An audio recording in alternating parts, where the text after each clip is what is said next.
Melissa says screen share still disabled for me. Yeah, I'm not, geez. It's also for me as well. Okay, thank you. I just enabled, made sure that everything's enabled, so I'm not quite sure why that's the case. I think the screen share you have to like enable each time. Like I think when you have each meeting, you probably have to enable the settings. Yeah, and I actually. When we first entered the meeting this morning, Yeah. we were able to, but I think it was the recording option that was faulted, and then so that now we can share. Yeah, and I'm using the same features. I went to check my settings. It does. Okay, mouse and keyboard control, but that doesn't help. Yeah, that doesn't help you guys out.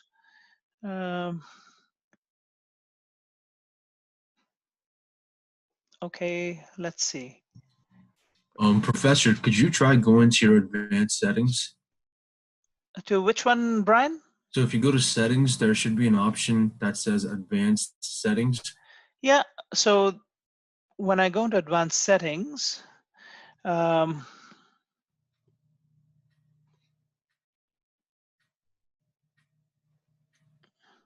so see who can share. So it says host only. No, I picked the thing and I even saved it. My settings have been updated. So let's see if it now allows people to admit all. Can you check if it lets you screen share now? No, it says host disable participant. Oh, you know what I think it is? What is it? You're sharing your screen right now, right? And it says I'm going to stop share. I'm going to go ahead. Oh, yes. Okay, the pop-up has come. Phew. Okay, great. Who can share? All participants can share. Yeah, I can share now. Okay, good. Whew, at least we fixed that. We don't have a similar feature for the record. Let's see if. Yeah, Brian, I can see your screen. Excellent. So here's what we're going to do. We were thinking of everybody being able to record, and I don't know why that is, because it's not like I have disabled anything. But mine shows that please request record permission. Can you do that? Can you just go ahead and hit a request now? Because that's what I would like to see on everybody's screen. So go ahead and request me for... It gives the option of just pressing OK. So I don't know if that sends you a message or... it hasn't... When I click record, it says, please ask host to give you permission, but it just says close. It doesn't say like anywhere to click ask permission. It just says close. Yeah, same. So it's not doing anything. So maybe that's something that won't work. Okay, so here's what we're going to do as a backup to accommodate for internet connectivity is if it does happen, I'm not anticipating it happens. If it does happen, whichever student it happens to, they can self-record themselves after the fact because you've already prepped for your presentation. I'm hoping that everything goes smoothly. If it doesn't happen, the 1 or 2 students that are inconvenienced might have to just re-record their presentation. And if we have any questions for them, we'll go and send those by email. The student can respond or whatever it is. In the absence of everybody being able to record, that's what we're going to have to do. Okay.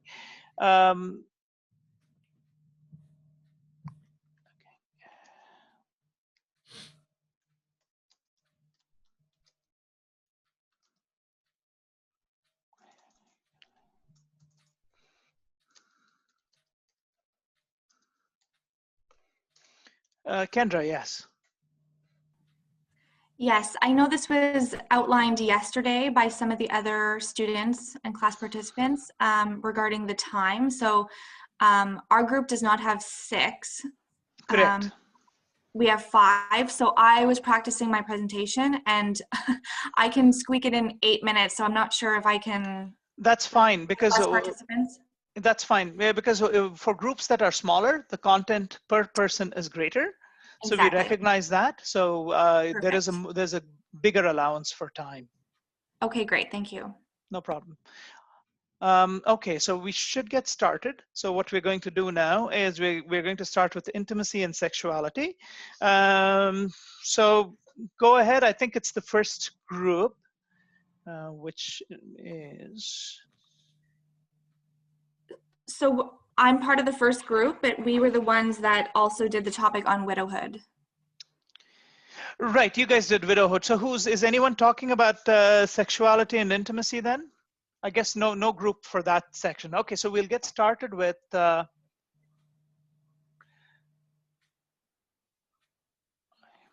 next one, second one. There we go. Would it be So- worth doing the widowhood now so we can do the last one in the afternoon? Okay, let's do that. That's a good idea. Let's. So which group are?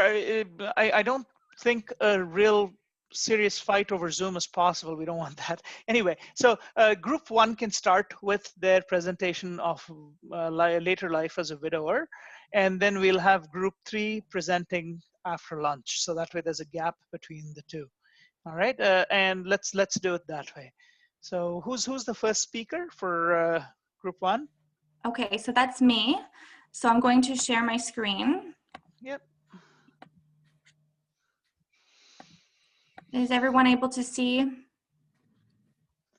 Yeah, I can see your screen, Kendra. Perfect. So I just want to welcome everybody at a Friday afternoon. My group and I, we have completed chapter, oh, sorry, I guess maybe I should also, I'm going to do this. Sorry, I feel like for presentations, it's also nice to show my face. Good idea. If that's okay. Okay, sorry. Yep. No, it's all good. Okay. All right, so for our group presentation, we did chapter 11, which is facing later life as an old widower.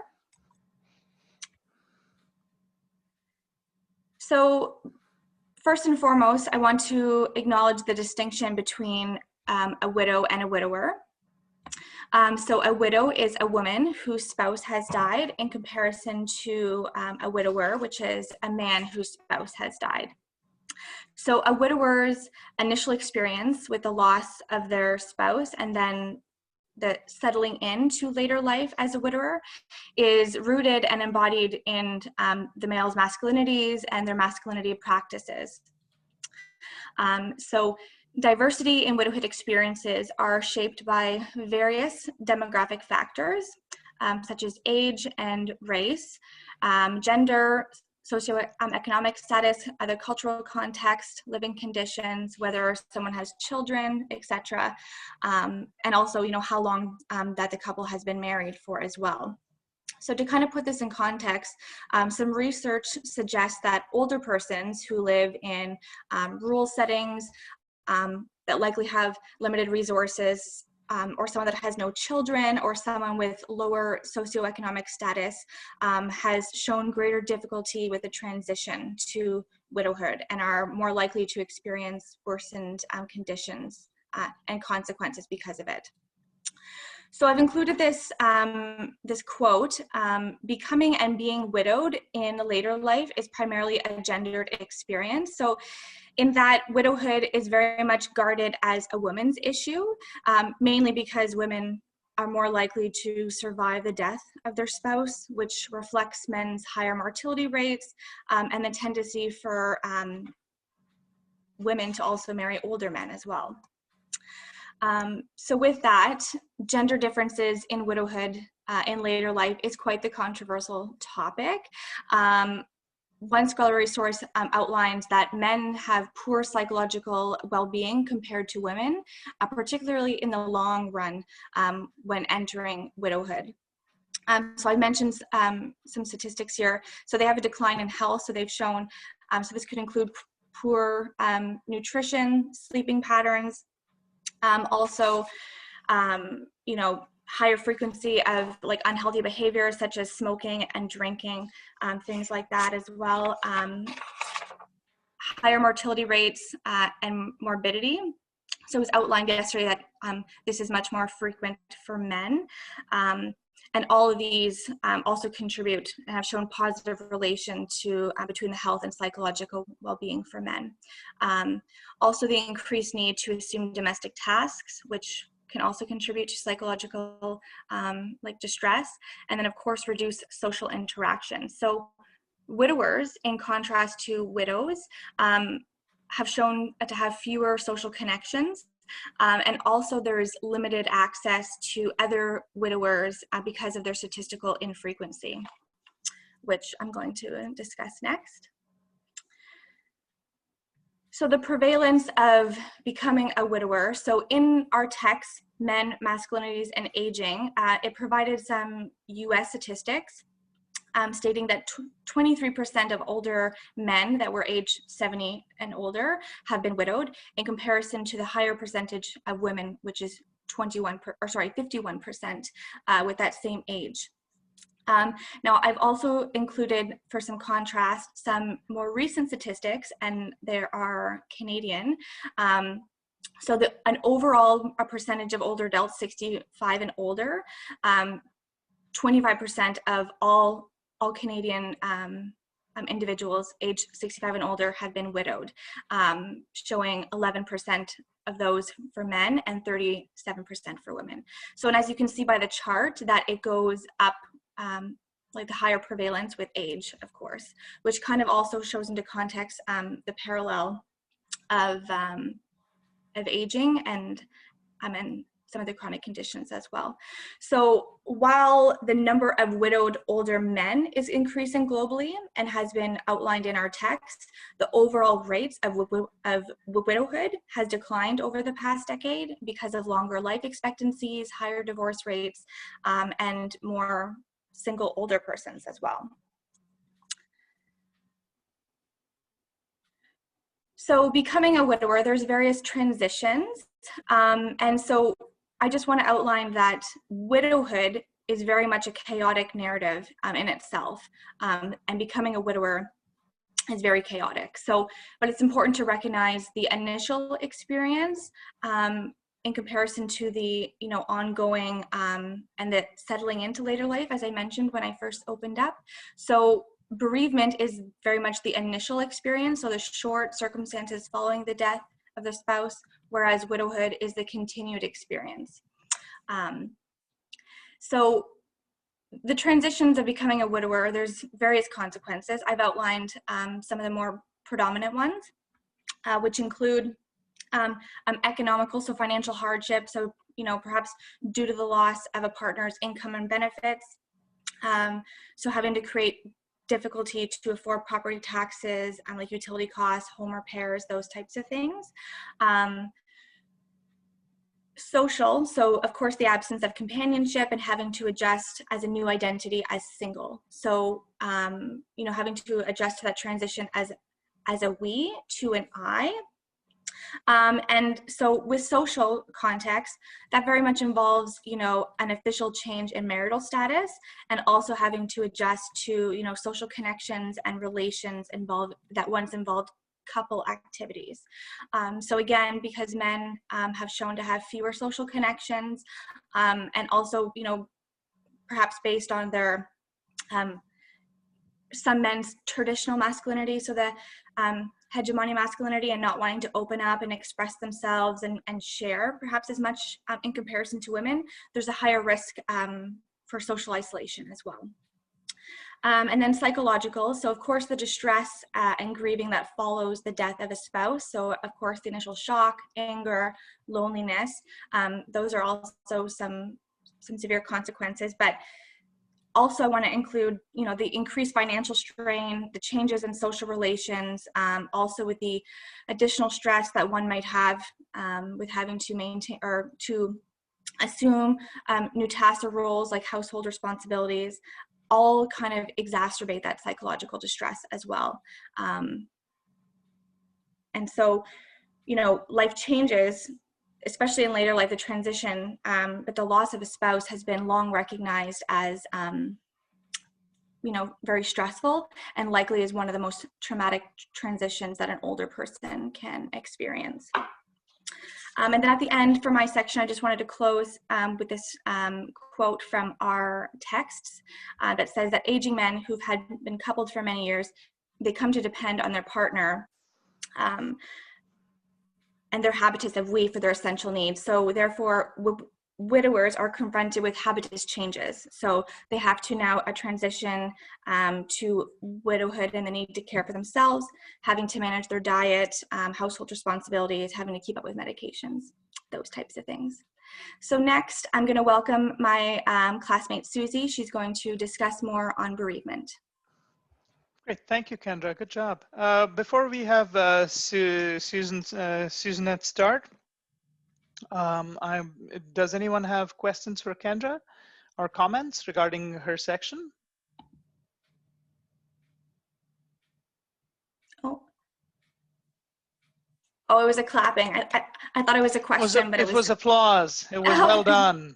Oh, thanks. That's from Chloe, and yes, I'm going to say well done. Well, the icon's here, but I'm just going to say good job. I have a question if nobody else has one, so thank you for showing the Canadian statistics in comparison with the American statistics. And this question is for widows themselves, not necessarily for widowers.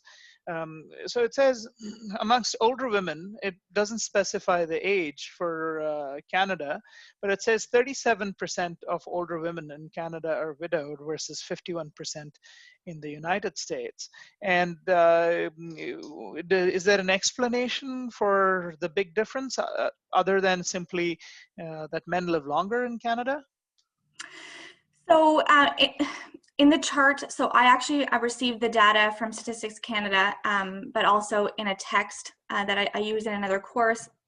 Now, in Canada, so also like the years are different, right? So there's an age gap, there's 5 years difference. So it didn't specify like in the context of why that number is different. But again, you know, the numbers are showing that with that particular age group, right? So with 60, for Canada, at 65, that's kind of what's recognized as an older person for health benefits from the government and things like that. It changes in the United States, it's a little bit older. However, it didn't outline, it didn't give a rationale or an explanation because of that, but I'm noticing that, again, having to put in context some of those other demographic factors. So this is just solely based on my perception, not evidence-based. Yeah. But, you know, yes, it's just statistics. It didn't provide a rationale. So yes. I just thought it was nice to compare because most of us are Canadian, like we're participating in a Canadian university. So I thought it was relevant to kind of add those statistics as well, and to kind of put some comparison. Also, they were more recent in comparison to the statistics from the book. So sorry I didn't have a rationale, but I thought that that's not on you. That's just curiosity to know if there was more in what you read. Melissa, you're up next. Thank you, Kendra. Thank you. So we're the group that has the same one as you, and I also have the same section as you. So I just wanted to say good job. Since we have the same thing, I obviously looked at the same stuff as you, and I just thought you executed it very well. And I also found some Canadian statistics, so I liked how you included those as well. So I just wanted to say good job. Thank you very much, Melissa. I appreciate it. Excellent. Okay, I don't think we have any more questions, but that is a positive as well sometimes, but I don't want participation, so don't get me wrong there. I guess Susanette is next. Yes. All right. Hi, everyone. Hi. I will start by sharing my screen. Wonderful. I'm going to temporarily stop my video so I don't mess up your presentation while it's ongoing. All right. There we go. Yeah, Susanette, it says you've started sharing your screen, so that's good. All right, perfect. So I'm gonna continue where Kendra just finished. So I'm going to start with bereavement. So bereavement, it's basically a state of intense grief after the loss of a loved one. Again, everyone grieves differently depending of your culture, your social status, and your geography. So bereavement is a very broad topic, really, because it's not one person will grieve the same way. So in the textbook, there were 2 researches done. The first one, it's touches on how heterosexuals and gay old widowers grieve. It says that they both exhibit same traits of sadness, despair, and loneliness. The other one was that they both were able to, over time, to make sense of their loss, manage their feelings, sort of like a bounce back kind of feeling, and master new tasks, develop new friendships, and foster new relationships. A good example of how homosexuals and gays kind of exhibit the same feelings of sadness, despair, and loneliness is that that's the first feeling that everyone feels after someone dies. There's, you know, most people feel that way. So it's a very broad feeling. The second research touches on distinction and similarities on how women and men grieve. One of them was that death, forewarning, is not a reliable predictor of grief responses, meaning we don't really know when one will die. Even those that are at the end of life, they know they're going to die, but we don't know exactly when that's going to happen. So the first thing that everyone feels when someone dies, it's pretty much the same for male or female. Maybe the first feeling will be shock, right? Because that's the first thing we all feel when someone dies. So that's one of the similarities. The other point was that bereavement is more stressful for men than women in ways that men suffer greatly, emotional and physically. Emotional, it could be because men are less social connected in comparison to women. And physically, a good example would be, for example, a man that has been living with a woman for many years who has never cooked. All of a sudden, his wife dies and he doesn't know how to cook. So therefore, he's buying junk food outside of the home all the time. Physically, his body will suffer, which eventually he'll either become obese or other morbidities will come from eating junk food all the time. So that could be a physically thing. Another one could be that, you know, sometimes the female is the one checking up on the husband. Hey, when was the last time you got a checkup? That sort of thing. Another point was that men tend to bottle up their feelings and had limited preparatory resources, mainly because living as a widower is an unexpected life event. Mind you, that's just a generalization to a limited cohort. So I'm going to touch again the subject of how men and women grieve. A good example too is, I don't know if you guys remember in the Bucket List, the movie, Morgan Freeman's wife, during the funeral, we could see that she was experiencing numbness, shock, distress, sadness, and she was crying. While Jack Nicholson, while reading Morgan Freeman's eulogy, he mentions that he didn't know what to say or how to act, right? So that's one example of the differences there. I'm going to jump to the next slide. So here we're gonna speak on masculinity and bereavement.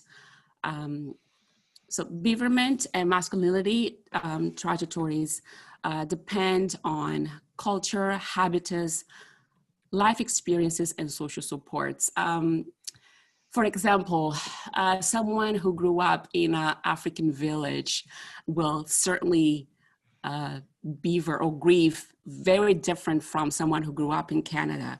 The culture, the habitus, overall life experience and support is completely different. I'm going to jump into the heterosexual older widower.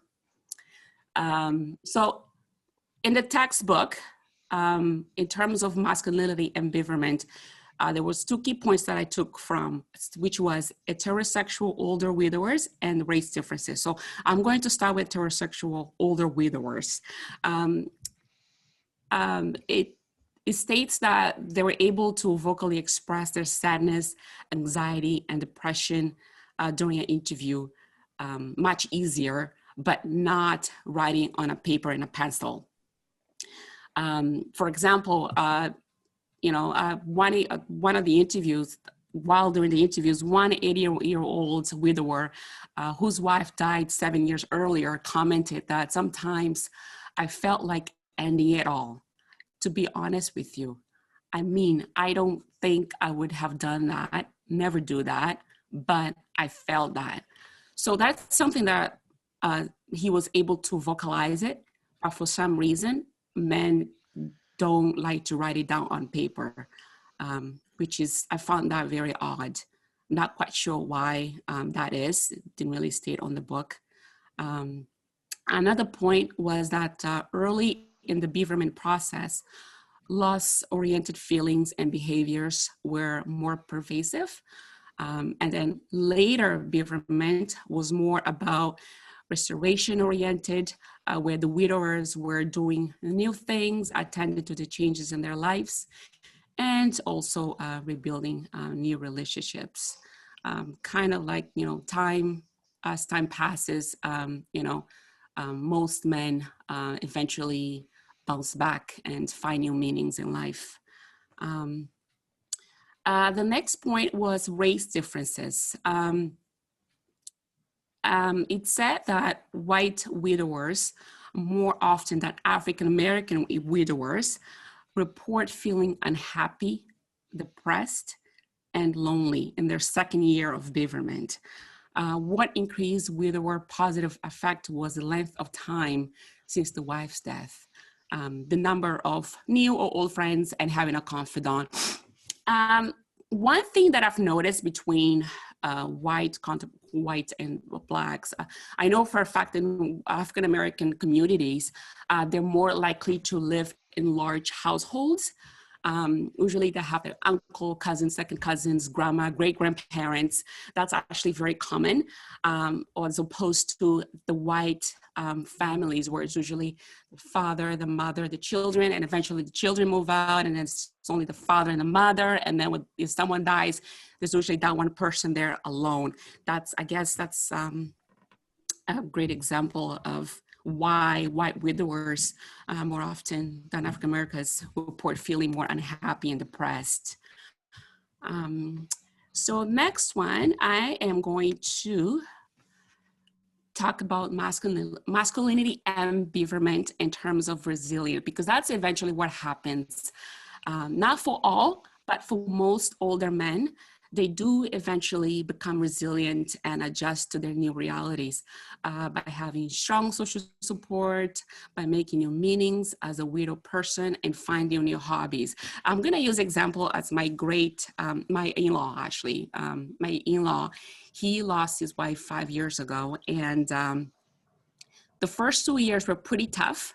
Very, very tough. I'm not gonna go into detail. However, in the past 3 years, he sort of just woke up one day and said, you know what, enough is enough. He got himself a membership at the gym. He got himself a personal trainer to a point where he fell in love with the sport. He's a grandmaster's bodybuilder. He mentors youth in terms of health and fitness. So he kind of found a new way of living his life. He's happy, he's content, he's more approachable. So that's one way of finding resilience through fitness.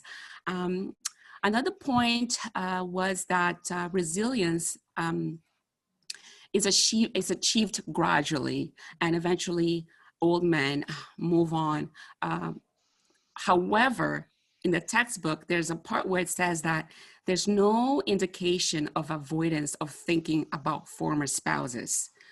I'm assuming that eventually, everyone from time to time thinks about their spouses in their past lives. I mean, I'm sure it comes up from time to time, but it doesn't seem to affect their new realities. The next point was that resilient widows and widowers report great comfort from positive memories of their partners, feel little need to search for meanings in their spouse's death. Here, I'm thinking it's more like of a life review. So the older man who's alive usually looks back and not only at his life, but the life of the woman that died, and sort of goes through a life review of all the positive things that she has accomplished, she has done, they have done together.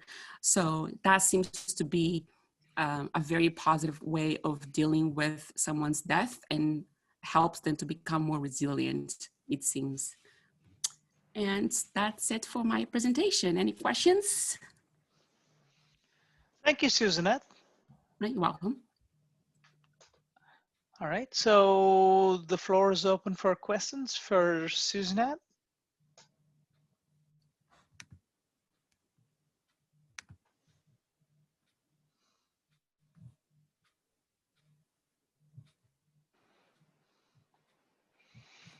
Questions, comments?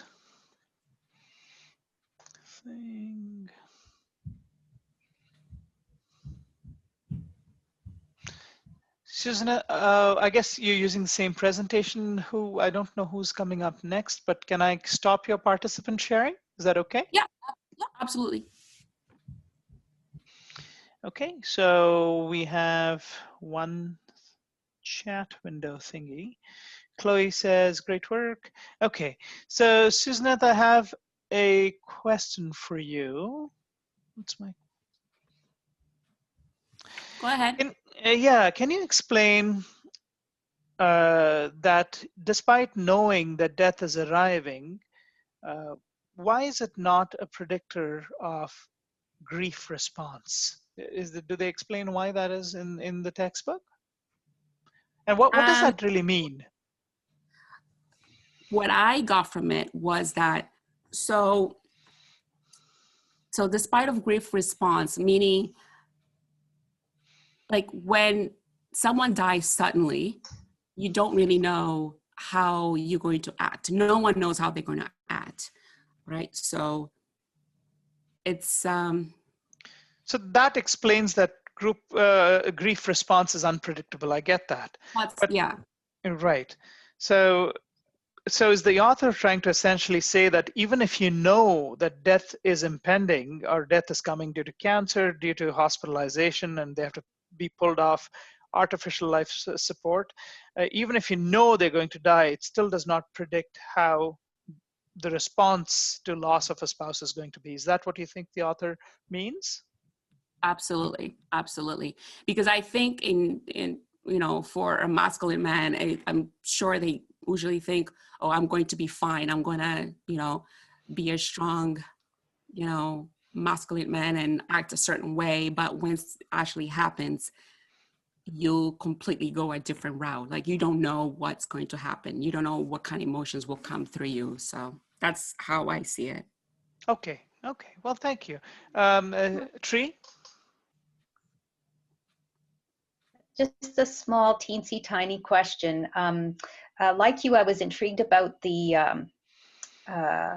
fact that men don't want to put it down on paper or put their feelings down on paper. And I wondered if you would speculate as to why.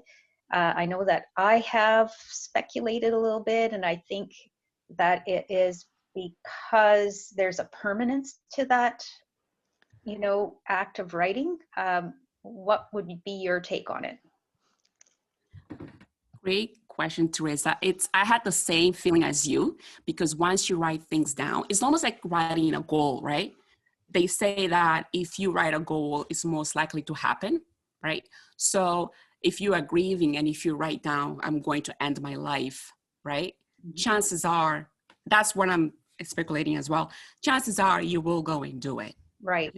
So they rather just vocally say it and it's out out of mind, out of sight almost, because if you write it, it's not out of sight. It's right there, and chances of you going back and read it again, and then acting on it is very, very likely.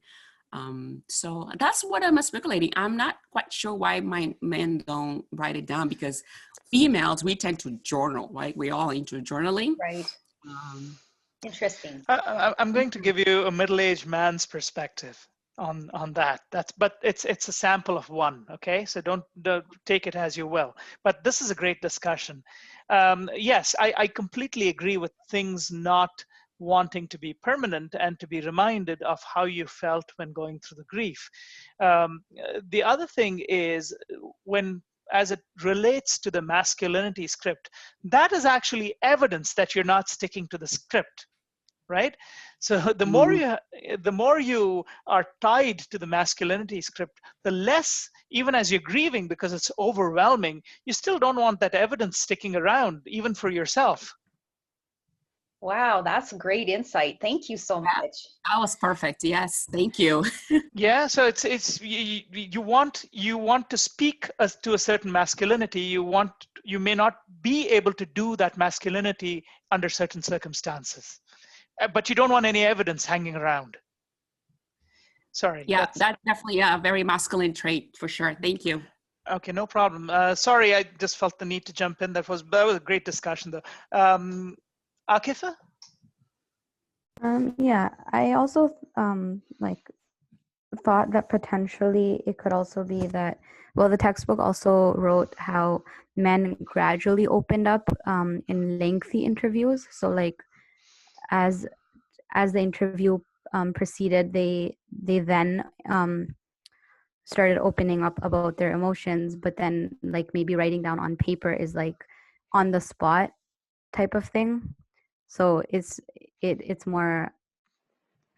harder for them to do it right there and then, whereas in an interview they gradually started opening up. So, and the paper is like you have to do it right then. Right. So you feel that the spontaneity in writing doesn't occur, but an interview doesn't, especially longer interview allows for an absence of spontaneity and for things to just come out over time. Is that what you're suggesting? Yeah, correct. Okay, well, thank you. That's definitely possible. I mean, it's such a complex and diverse topic. Brian, I believe you wanted to say something, or? Oh, I don't think I raised my hand. Oh, okay, sorry, never mind. I saw a hand pop up. I saw it disappear. I thought maybe, okay. All good. All right, excellent. Thank you for that, Susanette. So we will start with the next person. Who's the next person in your group? That would be me. Hi, Erica. Hello. I'm just going to try and share my screen. Okay, very well.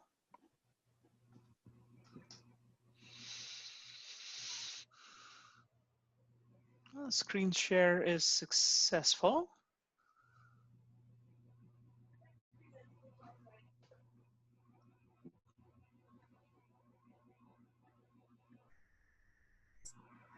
There we go. Everyone can see it? Yeah. Yeah. So I'm going to be talking about masculinities and widowerhood. I'm just going to touch base on what Kendra had previously said about widowerhood. So the definition is continued experiences of having lived through the death of a spouse and remaining unpartnered. And widowers are men practicing. Erica, just wait up a second. So sorry, I don't want to stop your flow, but I think I'm going to request all students to put themselves on mute. There is a little bit of feedback occurring, and I don't want it to mess with Erica's presentation. So everybody, till Erica's done speaking, please keep yourselves on mute so we don't have any feedback. Sorry, Erica, if you want to start again, that's fine. I'll start your timer up again. It's okay? Oh, the feedback's from your side because I think everyone's muted now. Okay, it's good. We should still be able to hear you fine. Okay. If in any problem there's troubles, you can just stop me and I can restart. So I'm going to be talking about masculinities and widowerhood, and I provided the definition, what Kendra mentioned earlier, just as a reminder of what widowerhood is. And widowers are men practicing varying types of masculinities. We will be diving deeper into what it means to be a widower and how it affects men's perceptions of their own masculinities. And here is just a quote: "Being forced to confront cultural notions of what it is masculine, widowers find themselves up against controversial ideas, both academic and popular."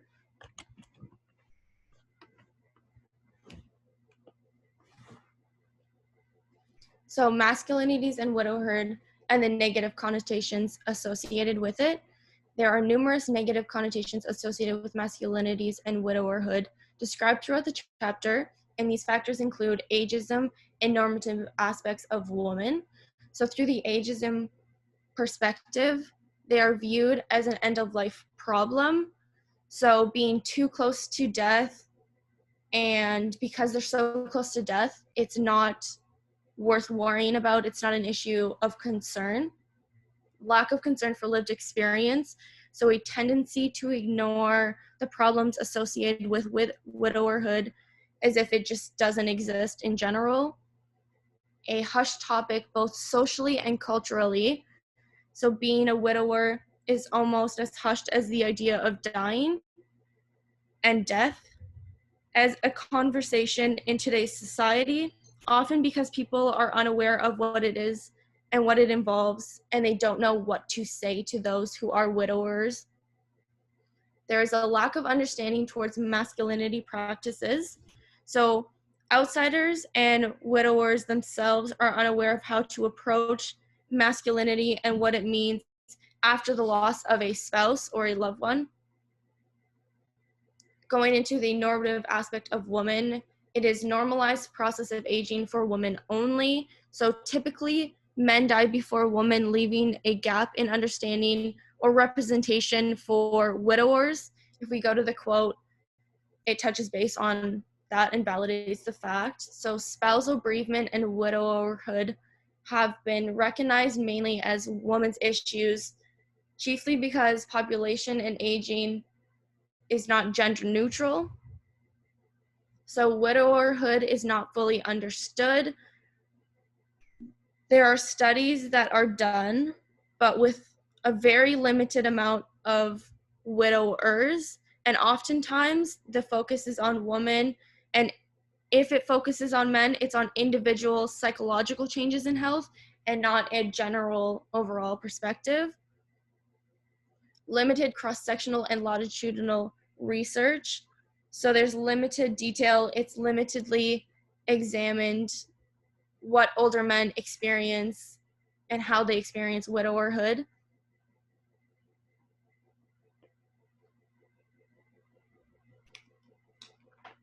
So masculinities and widowerhood and the research benefits towards delving deeper and understanding what widowerhood means to men and their masculinities around it.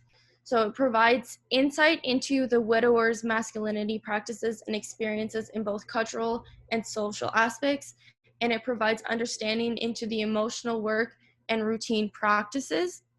Examples of this would be understanding the widower's narratives within the traditional masculinity frame. So having a stereotype of masculinity, most men describe their widower self-identity through traditional masculinity framework, adding emphasis on staying strong, keeping emotions internally, and always wearing a brave face, so putting up a front.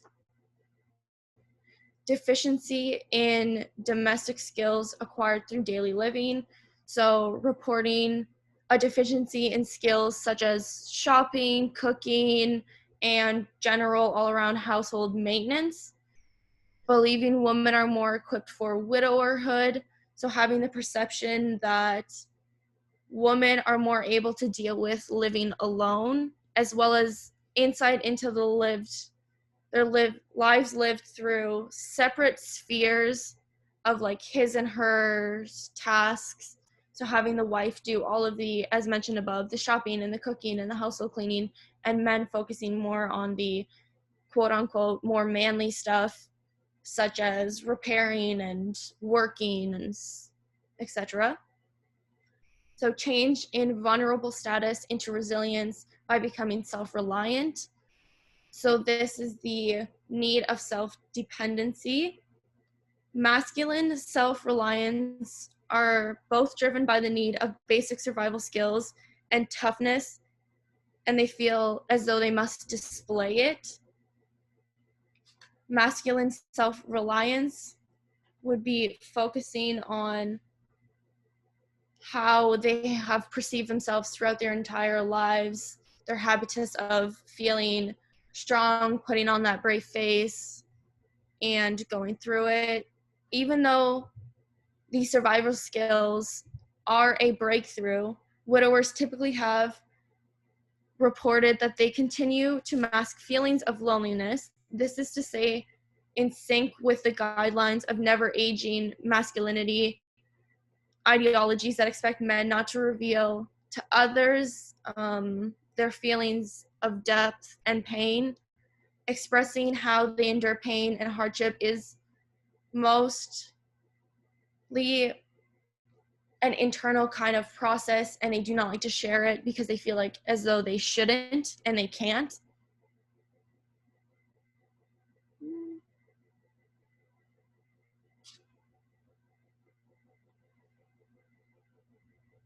So masculinities and widowerhood, the case example that was provided through the textbook, it talks about two different groups that they were focused on. One that lived mainly in rural New Brunswick, and the second group were US immigrants in retirement communities in Florida, and they were of lower income. And so the similarities with both the groups through their questionnaires were their lived their generations through highly valued masculinity practices. So focusing mainly on the endurance of pain, independence through tasks previously mentioned before, and personal control, as well as independence and personal control. So having to care for oneself and all aspects of their lives, making sure they took their medications and went to their doctor's appointments and made those doctor appointments, etc., as well as relied on masculine habitus of their youth. So having to reclaim their identities as they fare into old age without their partner, without their loved one, having to reclaim that identity. And the reasoning for both groups having such similarities and their widowerhood is due to the fact that they were widowers that subscribed to the social scripts and masculinity ideologies. They were hegemonic, never aging masculinity perception is how they saw themselves, how they currently still see. So there's a very small amount of research, as mentioned before, on how masculinities change and how it becomes once you are a widower, and emphasis on self-reliance, so feeling as though they have to be so independent and strong and do all the things that they need to do so that they keep up that persona that they have had their entire lives. So just jumping to the quote, men's experiences are not gender neutral, whether as married partners or as widowers. Rather, before and after coming widowers, their lives are organized by expectations of what it is to be manly. So going to great lengths to discuss how they are becoming independent as strong, quote unquote, older men, and being brave and strong.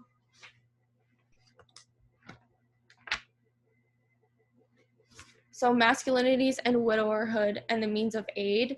So there are ways in which older men are able to go through widowerhood without the negative connotations and perceptions of the traditional masculinity identity. So this is through time, having the ability to change habitus practices as widowers navigate through widowerhood. So having that time to allow themselves to transition into and go on quests through different masculinities and identify themselves as who they are as an individual, not as a partner anymore. Religion, so changing the widower's narrative from chaotic to subjective to a quest narrative, so finding faith in either whichever kind of religion they prefer to find faith in, and identifying themselves as that and going with it, trying to reclaim their lives and their visions, spending time and talking with older men. So reaffirming masculinity through the communication and personal connection with other men within the chosen field. So having coffee or dinner or lunch with another man and having those discussions on manly topics is able to provide a personal connection and a validation point to their masculinity points and how they feel as individuals. So just jumping to the quote now, on the whole, widowers do not altogether refrain from doing sissy stuff, but they negotiate the situation by describing their engagement in sissy stuff in terms which reflect to the dominant masculine ideals. So that would play into part of the spending time and talking with older men.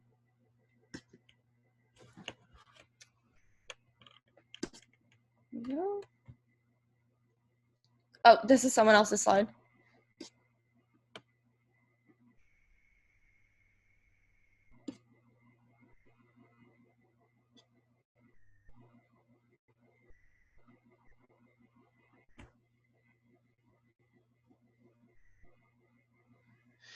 I forget that I'm on mute, and then I start speaking, then I realize that I am on mute. Thank you, Erica, that was great. Questions or comments for Erica?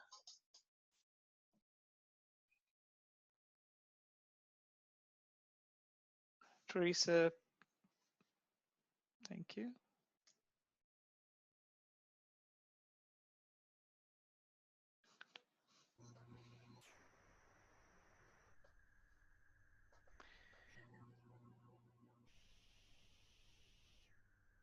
It's great. I just have,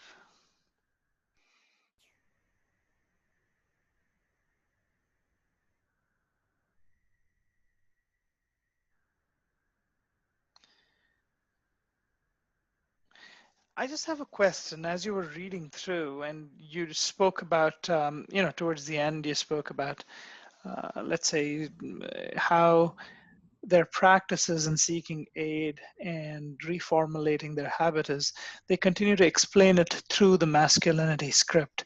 And Akila says, of course, I like how she used narratives to explain the religion aspect, makes it more interesting. Yeah, so I just had a comment to add. There's an older gentleman who walks their dog in the morning, and I meet him often, and he seems to he's changed his habitus. So this is a tough first generation immigrant from an Eastern European country. His work was very physical in his younger years. He probably worked in the mines here in Sudbury. But now as he's older, his habits have changed. He still walks his dog first thing in the morning, goes out for a little run as to what he can manage. But he's taken to other hobbies such as gardening, such as, I think he does beekeeping as well. He seems to be the primary chef or cook in the house. And he was explaining to me that he never had time to do all these things when he was younger. But, he talks about his role as always creating all these gourmet foods because that's what he likes to do, and he leaves all the other stuff, so in his words, to his wife. But he likes to do the gourmet stuff, and then when he grows crops, he grows the very fancy exotic stuff. So in that way, even though he's pursuing hobbies traditionally considered feminine, he's still doing it, giving it his own masculinity script by calling it like a specialized form of doing what he's doing. So I just thought it was interesting that you had this presentation. I thought this was exactly what I'm seeing with the person that I know. No, that's wonderful. Most men in the studies described not having any domestic skills such as cooking, and so they had to learn all these new skills and grocery shopping, doing the cooking, doing the cleaning, after they became a widower. Yeah. So that's very interesting. Yeah. Okay, I don't see any more questions. We'll move on to the next student. I think it may be Jenna. Nope, that's me. Oh, it's Cassandra. Okay. Yeah. All right, I'm just gonna go ahead and share my screen.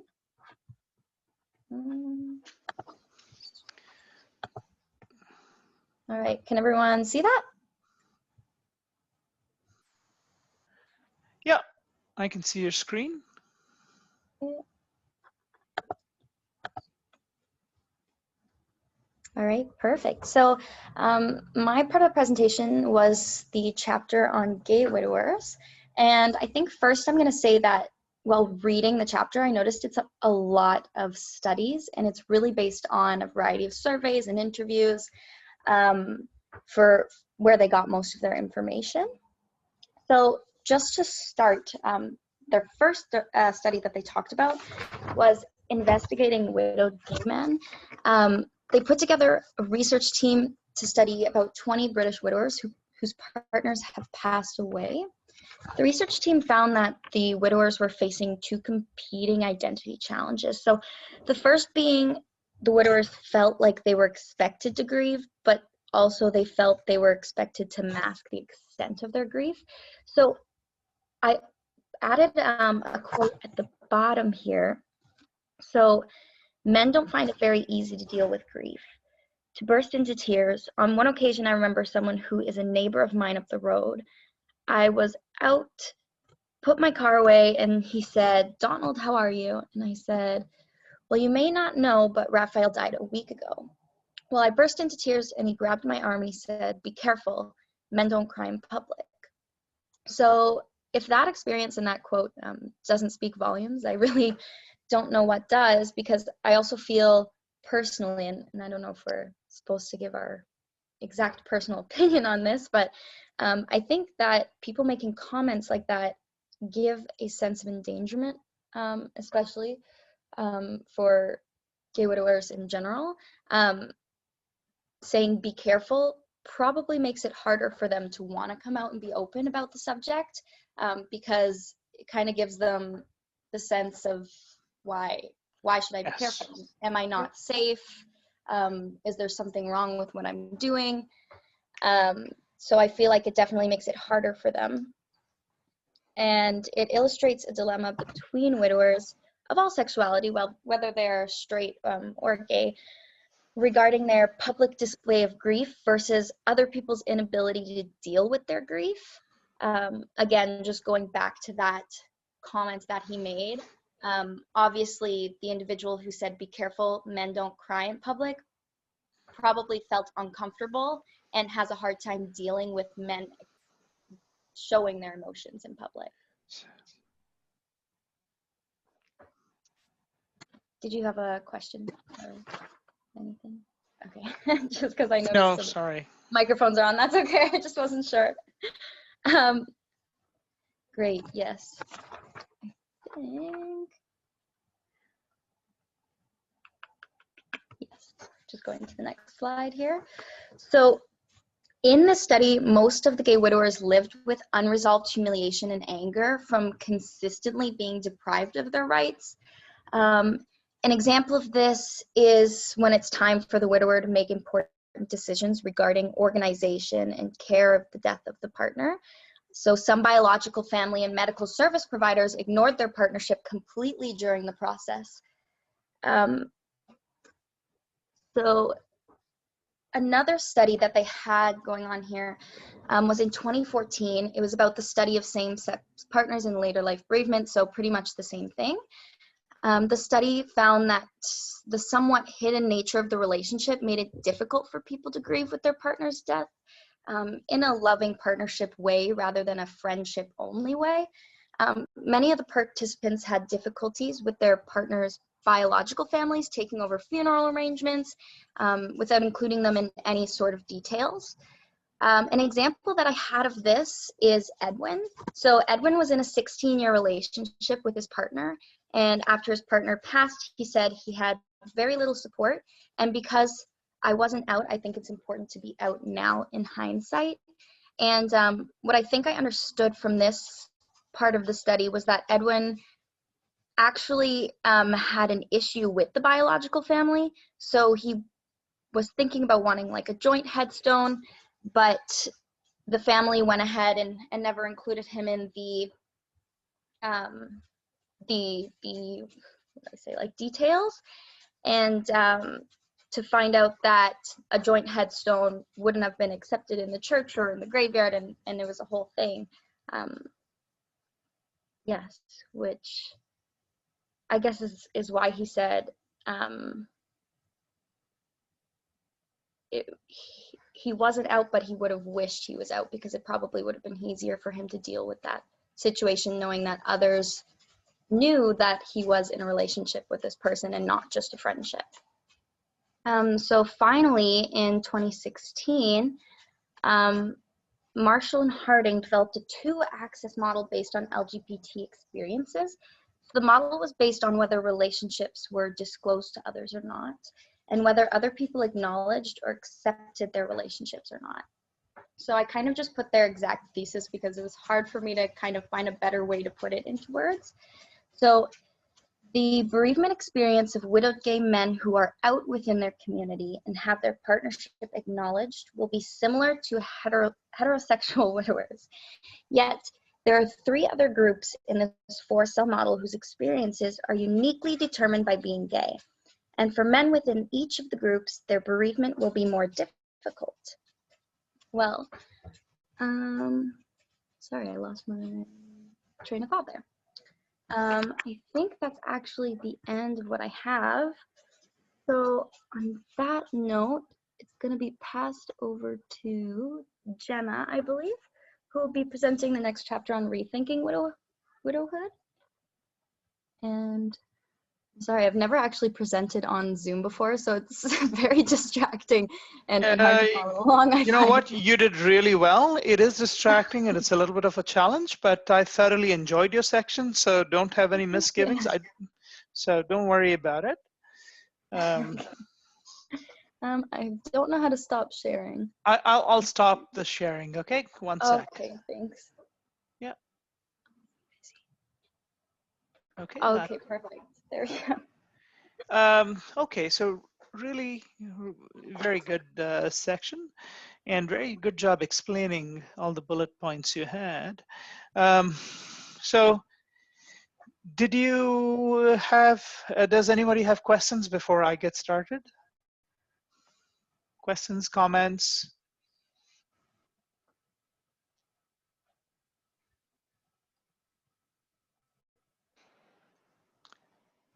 Okay, I guess my question is relates to the last part where there's the 2-axis model about how gay widowers deal with their grief. So they talk about the 2-axis model, whether it's out and whether it's acknowledged, right? Those are the 2 things that that's being studied.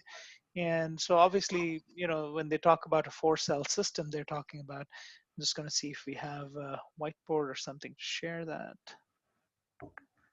Well, I guess not. That's, I'm just going to see. Well, it's not that important. But the point is, do they provide an image or, you know, a suggestion as to why these similarities are pretty close to being heterosexual, heteronormative, in the sense if it's a heterosexual widower, why is being out and being acknowledged, why is the grieving process pretty much the same? Do you have any? Well, I didn't read anything specifically on the model itself, and I didn't see any images like in the text that they provided for that part specifically. But I think just from my personal opinion, if this is okay, yes, people please. who, if widowed gay men are out in their community and their partnership is acknowledged, it's similar to heterosexual, I think, because it's not hidden. Like when I was talking earlier, it's harder for people who are not out about being gay and their relationship is kind of a secret and they're not telling people that they're in a relationship, so other people view it as a friendship. So I think other people not knowing that 2 people are in a relationship is going to make it harder for them to grieve and such if other people don't know the position that they're in, if that makes any sense. I think it's important for people to know their emotions. And if people didn't know that this specific person was in a relationship, they wouldn't know how they're necessarily feeling about the situation. True, it's a management of social expectations, right? I mean, that's what it boils down to. And then an earlier quote that you had about men not crying in public. So, you know, even in a heterosexual partnership, somebody who was grieving was asked to not cry, and they obviously experienced the loss of a safe space. And this was, you know, probably loss of a safe space in the context of two separate environments. One is perhaps not being out, or the homosexual relationship not being acknowledged and accepted. And the second is the traditional masculinity script from which this person who was bereaved was distancing themselves by crying, which essentially made it completely unsafe for this person to express their emotions in public. So I thought it was very interesting. I liked your presentation. Anybody else comments or questions? Okay, going, gone. Okay, done. I guess, thank you, Cassandra. Jenna, you're up next. Okay.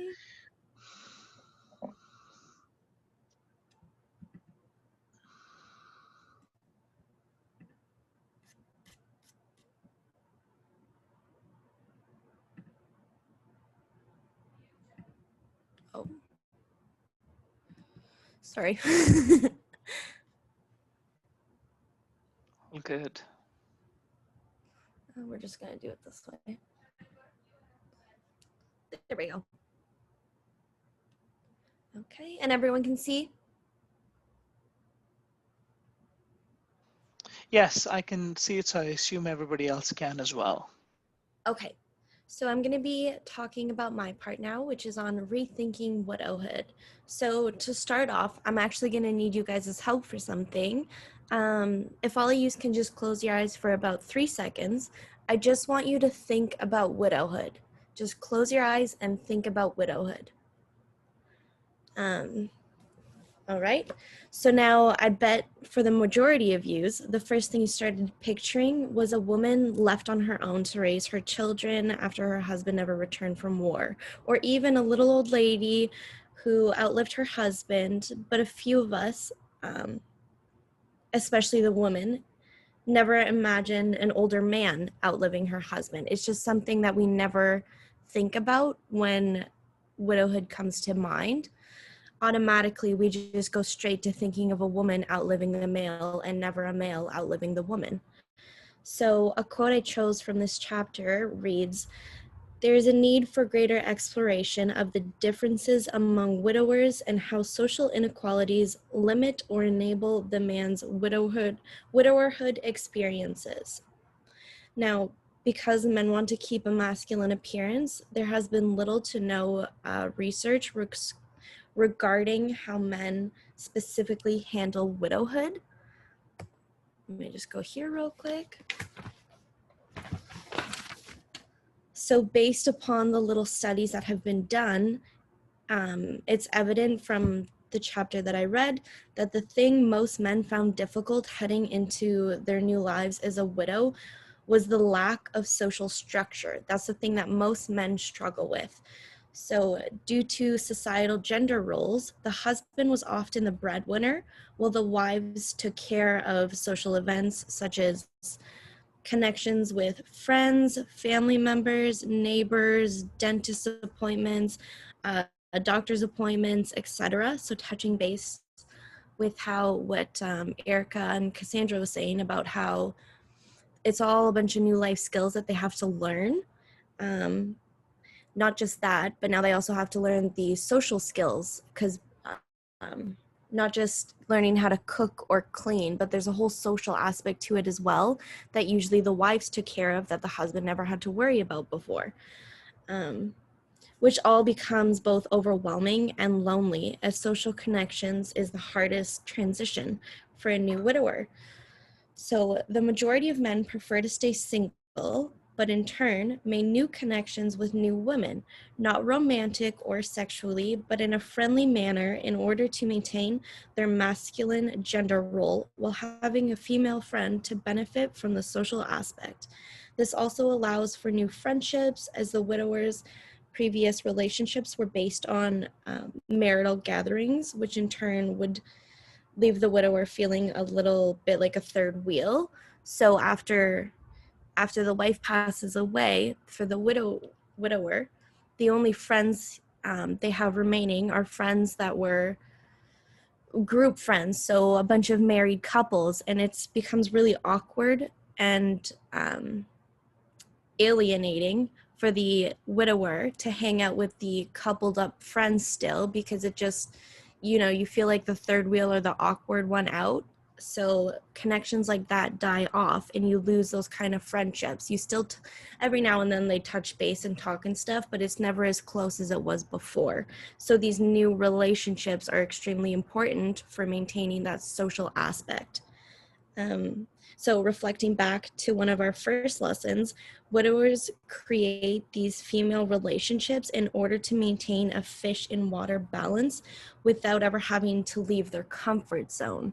So these new social relationships help the widower maintain social connections without having to get lonely and without having to put themselves into awkward situations with previous friends who are still in coupled relationships.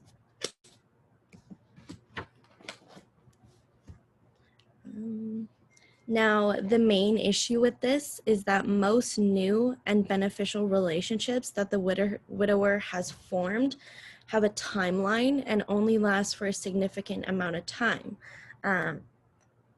The number that was given in the text said it's always about a 16-year period, and after that 16-year period is when the new social connections start to die off, quite literally because of natural causes. So once the women who the widower has created relationships with pass away, he's left feeling even lonelier than before, finally experiencing that fish out of water experience. So he's no longer, once the friends die off, at that point, the loneliness really starts to kick in because he doesn't have these new connections anymore. All the friendship he made with the women and even some widowed men as well. Once those are gone, he's just left with the reality that it's just him now, and there's no more of those friends. And a big issue with this is that older adult males are left to rely on family relationships because that's the only type of relationships that they have left. And it becomes a really toxic situation for the most part, because the older adult becomes super vulnerable to where his children or other family members can easily be taking advantage of him due to his desperation for any type of social ties. So a lot of the times in the chapter, it was mentioning how toxic family relationships tend to happen once the widower enters the oldest age of widowhood, so past that 16-year period, because that's when he has the friends die off and they just become extremely vulnerable. So toxic family members can take advantage of that because he'll want social ties. So they'll ask for money, pretty much just take advantage of any way that they can.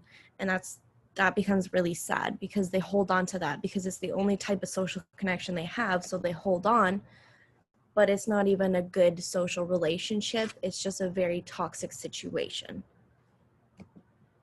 Okay.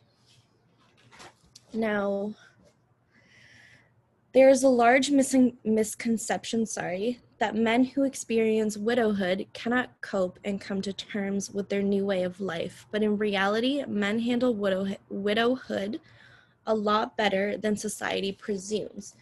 It is a big shift trying to get a hold of not only having to do household chores such as dishes and cooking and cleaning, but also for the whole social aspect of it as well. So it's a whole new way of living and like learning experiences.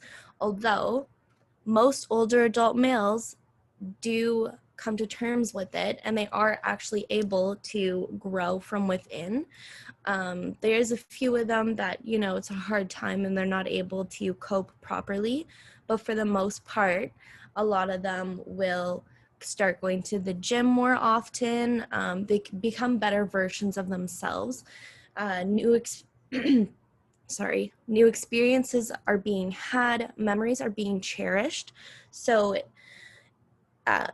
the chapter touched base on this for a bit, but basically older adult males that are widowed tend to reflect back on the memories they had with their wives and they cherish it instead of being sad.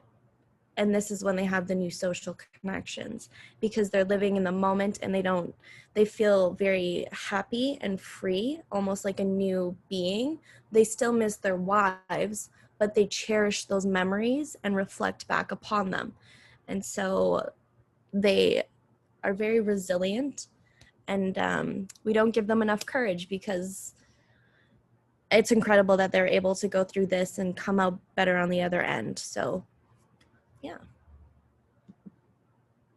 And this is our reference. And that's that. All right. Well, thank you, Jenna. Good job.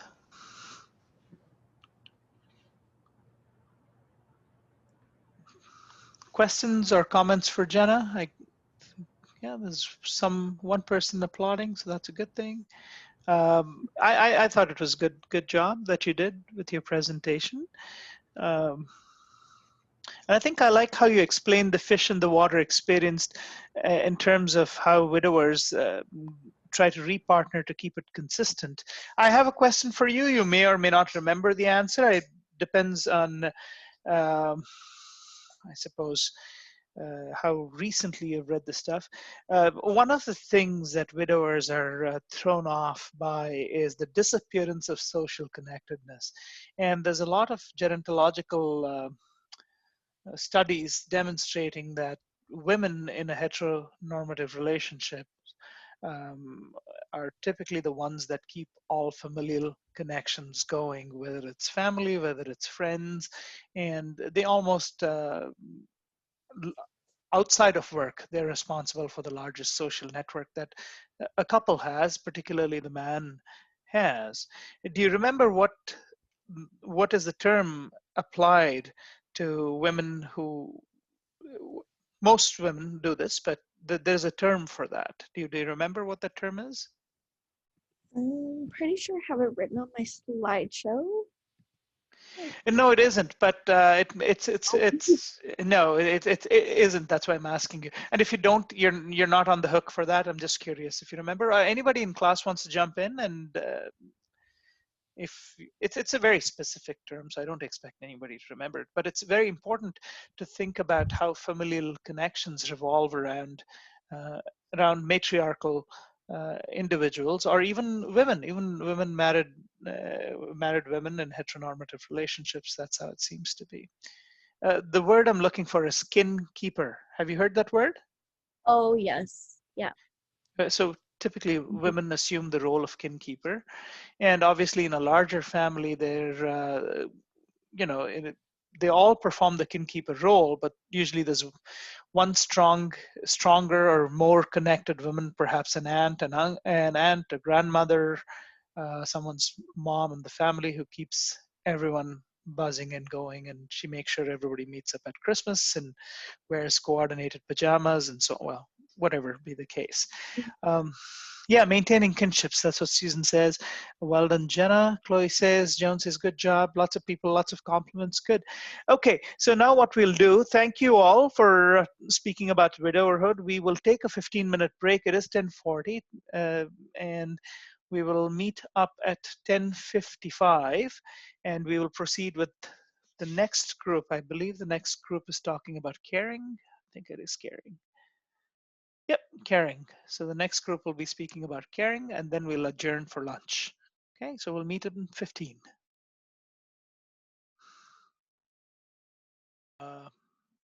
So the second group will be talking about caring. Who's going first? I am. Okay, Anais.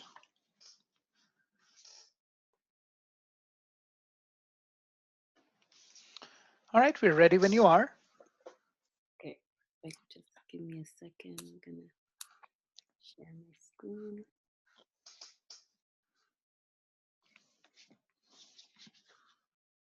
Are you all able to see? Yeah, I can see your slides. Okay, so yes, I'm part of group 2. It's on chapter 10, and it's caring. So my part is a little bit shorter than everyone else's part. So I'm gonna ask, if it's okay with the prof, of course, if I can get a little bit of participation from students. So yes, so I'll be talking about the long wait to become a grandfather. So basically, all I want to know from you guys is what do you think it is to become a grandfather, or like grandfatherhood?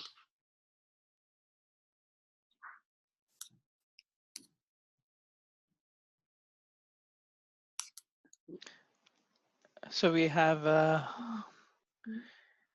Sarah raised her hand. Go ahead, Sarah. Hi, I just think that part of what it means to be a grandfather is portrayed in media as kind, loving, kind of that wisdom. Mm-hmm. Yeah, so that's kind of what I think. Right. Thank you very much, Sarah. Thank you, Sarah. Michelle, go ahead. So from what I hear, is grandfathers, they explain it as completely different from fatherhood. Like it's like on a different level where the responsibility is a little bit different. You know, they spoil the children more, or they don't discipline them as much because, you know, it's grandma and grandpa, so you go there to have fun. So it's a little bit more, I feel like it's not as strict, or they just can have a little bit more fun. But I hear that the love is just such a different love, the kind of love that apparently is hard to explain. Mm-hmm. Thank you very much. I love the part where he said different than fatherhood. Thank you. I guess we have Melissa next. I kind of was agreeing with what everyone said, but also just when I think of grandfather, just being able to build relationships with their grandchildren and teaching them other things that they've also taught their children, and just being able to see how like their children have, I don't know, created other children, and see how like their life has continued in different generations. Excellent. Thank you. Thank you, Melissa. We have Joan, then Cassandra. Okay. Okay, for me, grandfatherhood, being a grandmother myself, it's a different type of anticipation. When you're young and you're going to have your children, it's far different when you see your children having children, and things that you did not get to share with your children, like places you wanted to take them, but because you were so occupied to work, to do everything. And then at this time now, you may be retired, so there's more luxury time on hand, more time to take them places, more time to sit with them, to do the puzzles and stuff like that. So it's a different kind of anticipation. Right. Great perspective. I love that. That's great. Thank you. Cassandra, and then I don't know who's Mish, but we'll find out in a second. Okay. Yeah, so I was just thinking that touching on a lot of things other people already said, but one thing that I thought is that what it means to be a grandfather is also being a good role model, and being someone to pass down the stories. I know, just thinking about my own grandfather, like the one thing that I really remember of him was that he was always telling me his stories and things, teaching me about things, you know, I should be doing and shouldn't be doing based on his life experience, because he had a lot of life experience. So really, I think that being a good role model for your grandkids is what I was getting at there. Thank you very much, Cassandra. And I believe we have Mish. Mish, are you Michelle Golbika by any chance? Yeah, it's Michelle. Oh, good. Okay. I'm glad to know it's not a random person who's Zoom bombing us. So I appreciate Yeah, it. so I had problem with my PC. That's why I connected another computer. No problem. Go ahead, Michelle. So for me, being like a grandfather means like so many things for different people. Some people think that they have accomplished their life, like having grandkids and being around, helping their kids and see their life continue, like they have done something in their life, being a grandfather. Right. Like their life does not stop at their own. They have a generation and it's something for the society. Right. Okay. Thank you very much for sharing. Was there anybody else? No, I think that's the extent of the raised hand. I think Sarah has her hands on. I don't know if she has something to say. Well, yes, Sarah may have had a comment already. So I think they've just forgotten to lower their hands, and that's fine. That's fine. We'll just continue from here. So yes, thank you very much to everybody who had some something to say. Everything that you have said is true, and that's what I was thinking mostly as well. So kind, loving, different than fatherhood. I really like that one. You know, you build relationships, different type of anticipation, role model. So grandfatherhood does, I feel like it really, it's different, you know, depending on your culture, sometimes your age, your race, where you grew up, etc. By example, like a lot of movies, you'll see like, you'll hear things like grandfather clock or grandfather tree, which kind of results like, which means, yes, which kind of like results in like grandfather meaning something that's valuable, that has like the role or the duties of guiding. So yeah, basically it goes around that. So in the book, grandfatherhood really depends, of course, on your adult children having kids and building their families. It also talks about, so I did say like it depends on age as well, but the book really speaks about becoming a grandfather at in your early 60s. It also has kind of like a, I don't want to say pattern, but it talks about like, when you talk about life, it talks about like, so the empty nest, and then the grandparenthood, retirement, and then recoupling. Also, there was a study in the book that talked about the legacy of cultural norms defining grandmothers as the prime kin keepers. We did speak about it not too long ago. So there's not a lot of research about, you know, grandfathers. And so from what I understood in the book, grandfathers are seen to be less engaged than grandmothers. You will hear a lot about grandmothers and not a lot about grandfathers. And like, you'll hear things like old men were, or like, it says like old men were kind of invisible in the academic literature.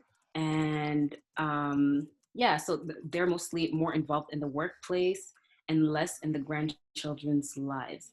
So that really, like I was saying, it really depends where you're from and your culture and whatnot. Because if I can share a little bit, like in my culture, grandfathers and grandmothers both have different roles, I guess, in their grandchildren's lives.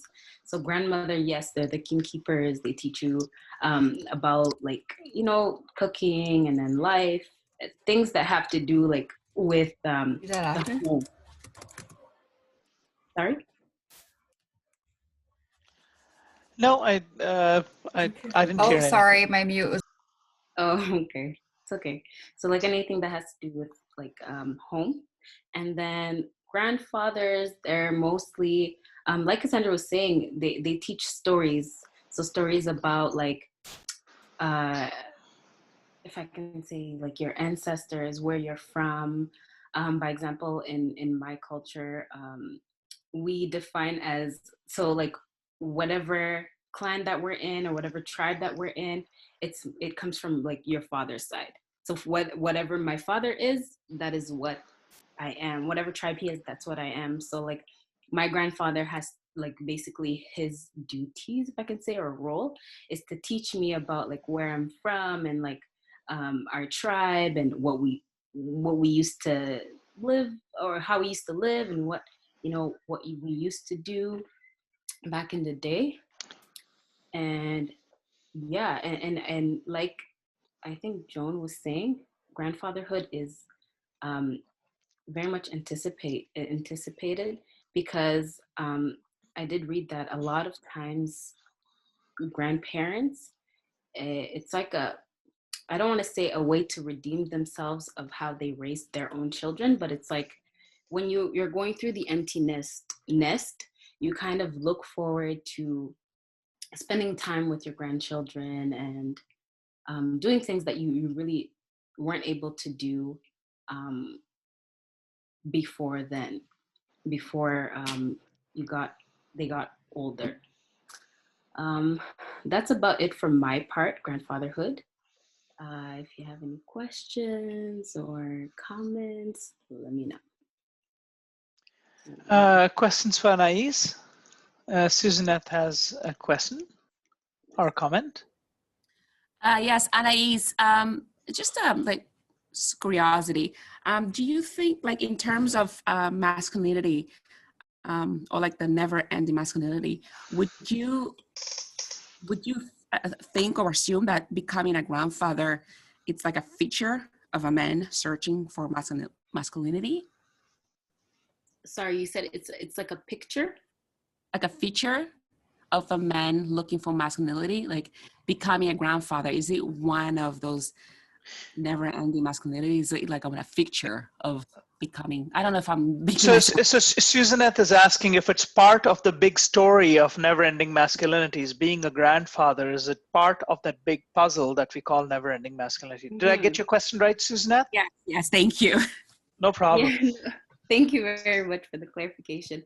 I didn't want to touch too much on it because I do know that someone else will touch base on it. Oops, sorry. But I do think that in some way, yes, and in some way, no. I do feel like, I don't know who said it when, sorry, I don't know how to remove that sound. I don't know who when I was asking the question, who brought it up, but like they brought up the fact that when you're, sorry, when the man becomes older, they kind of become softer.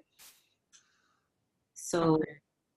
Yeah, so like I feel like it does, yes, you want to keep that never-ending masculinity where you want to show that you're the man and everything, but like not as much. Okay. If that makes sense. Yeah, it makes sense. Thank you. Michelle? My question is being a grandfather is welcomed by all men or is not good for other men? Like in masculinity, all men would like to be grandfather, or there are some that would not like to be? Oh, great question. Sorry. Can't really answer to say that everybody would want to be a grandfather. Of course, everybody's different. But like I said in the beginning, it really depends on like where you grew up, your culture, your age as well. And so, yeah, it really depends. But a lot of times, like in the study that we saw, that that's in the book, it does say that most men do want to become, like they want to become grandfathers. Like it's a long wait. Yeah, because there is a burden side of being a grandfather too. It's not just like enjoying the grandchild, but you have some part to play. Mm-hmm. No, you're absolutely right. I don't see any more questions. Joan has a question for Anais. Yeah. I have not really a question, but I just A comment? need to say, yeah. Okay, so what I'm saying is, just like you have people who doesn't want to have children, you have people who made it up in their mind from an early age, I don't want to have children, I want to have a dog or a cat or something like that. It's the same way with people on a whole. There are some men who don't want to have children, and so they don't desire or expect it to be grandparents. Right. So even though they may be growing old and you and I may see them as older men and thinking that they're grandfathers, but if you speak with them, you would find out that it was never their desire to be fathers, and it was never their desire to be grandfathers. So Right. they live with that. You're absolutely right. Thank you. That's a great comment. And I'm going to just add to that very briefly before we move to the next speaker, because we don't want to use up too much time before lunch. In my situation, I only knew one grandfather, my maternal grandfather, and he wasn't a very good grandfather to me or my brother, but I think with a gerontological perspective, the reason was probably that my mom was his favorite daughter, and he could never reconcile the idea that his daughter had grown up and had her own children. So it was a constant reminder that his daughter was not just all grown up, not his baby anymore, but she was also a mom. It's interesting how he was an excellent grandfather to the children of his other daughters and sons. He had no problem being a wonderful grandfather, but for absolutely no logical reason, his interaction and behavior with us was consistently not what you expect from grandparents. We would, our vision of grandfathers, what we saw with our friends and other family members, was very different from this particular individual. So even within a context where people will like the idea of grandparenting, there could be a variation in who they perform the grandparenting roles well with. So it's quite an interesting discussion or a Yeah. talking point. Thank you for sharing that. I didn't even think about that. Like being a grandparent, a better grandparent to a certain child of yours. Right. Yeah. Not a question. Henry says, not a question, but a comment. Love how you engage with the audience. Very creative and nice. Okay, that's a good comment. I love that, Melissa says as well. Anais, thank you very much. Good presentation. And we will, do you know who's speaking next? Thank you. It should be Chloe, I think. Yeah, it's me. Hi, Chloe. Hello. Hey, everybody. You might have to bear with me a little bit because I have to use my phone to upload things. My computer wouldn't work today. So just bear with me. Yeah, sometimes computers are naughty. Yeah, just the one day that I needed it, of course. Let me have a look. It says, well, I can see your screen. It may be, it's a little small. I'm not sure why it's a little small. Oh. It's growing. Can people see that? Yeah, but we see half of your slide now. Okay. Well, one side is color, so as long as you can see the writing, can you see the writing? Yes. Now, well, one more zoom, one level up. One level up. Yeah, I can read it better now. Yes. Perfect. Thank you. No problem. Well done, Nace. That was awesome. You brought up some really good key points that are probably going to relate to mine pretty heavily, I guess.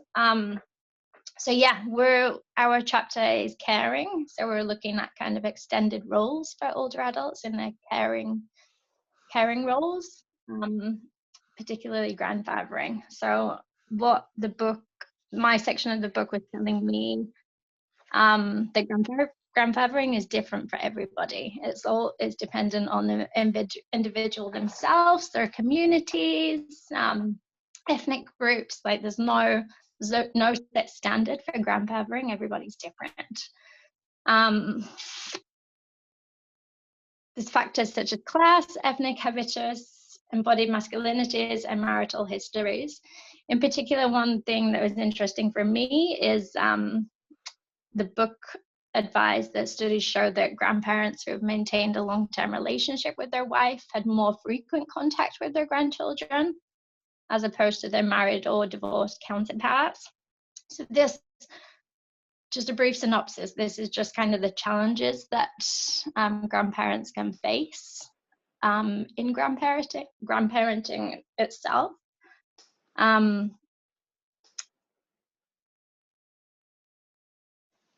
People who have been married, grandfathers who have been married for and maintain that relationship tend to have more positive histories with their adult children and therefore their grandchildren, whereas the divorced counterparts seem to have kind of a more conflicted relationship, so it becomes more challenging to be a grandparent, I guess. The dynamics of older men and their ability to grandparent is often in control of the adult children and grandchildren, so they don't necessarily get that much of a say. It's very much dependent on their kind of life choices, their relationship that they've formed or maintained, and as I say, if they've maintained their marriage with their grandmother. Relationships between older men and their grandchildren is often on average once a month. However, with the factors that I've just discussed, this can be diminished. But I think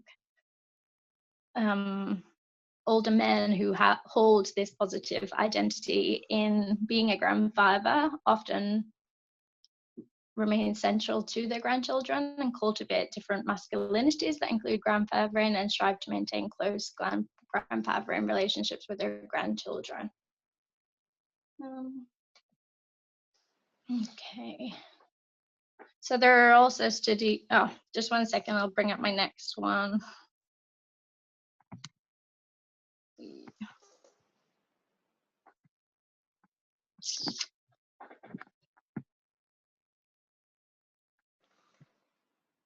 Okay. Can you see that one? Yes, Is that okay? thank you. Yep. Perfect, thank you. So grandfathers and soft masculinity is this kind of change in role, switch up in role. There are studies showing that grandfathers are increasingly developing independent relationships beyond that one held with grandmothers. So I think Anais mentioned there's not much research into the relationships that grandfathers hold. It's more about grandmothers because they tend to play the more pivotal role. However, research in this book suggests that grandfathers are becoming more prominent in relationships and more independent in their role rather than simply grandma and grandpa, I guess. Many narratives for older men, including distant relationships with their own children due to narratives that they were required to work and provide. It is often the case that grandfathers are surprised at how attached they become to their grandchildren and aim to make up this time with their grandchildren. So basically, a lot of grandfathers have gone through the typical masculinity roles, the working, the providing, the being away from home, essentially, while grandmother is the more caring and supportive role. The book suggests that this is kind of changing now. And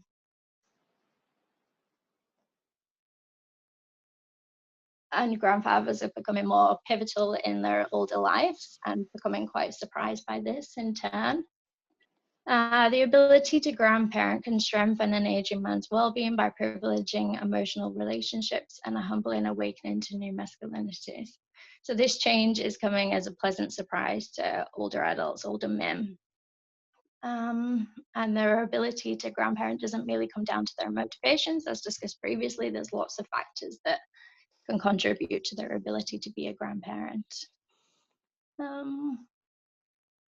A factor that increases the likelihood of ability to grandparent is when the family has low resources and grandparenting and support is welcome from the family. So yeah, if a family is of low income or low resources, often the grandparents are more pivotal and play a more significant role, I guess, because the support is needed and requested a lot more. I think it was Joan that mentioned this. When men and women reach older adult age, they tend to enjoy being grandparents. This book is suggesting that older adults it doesn't have to rely on retirement now. Older adults and grandparents are becoming more involved at an earlier age and taking on more of a role in that. And yeah, it's just suggesting that masculinities have now softened. So there's a suggestion that being a grandparent was a completely different masculinity role, a different narrative. However, the research in this book suggests that it's actually just a softening of the kind of masculinity role that previously played. So kind of the supportive, knowledgeable, the grandpa who teaches, all that, it's just kind of softened. It's something that's always played a part in his life. It's just softened and altered to his grandchildren, I guess. And that's pretty much me. I just had the two slides. Thank you, Chloe. Thank you. Brian says, well said, Chloe. Thank you, Brian, for your comment. Questions for Chloe? Questions, comments, praise?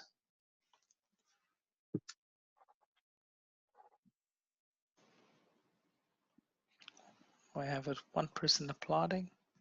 Two. Good. All right. Feedback? Anyone want to ask any questions?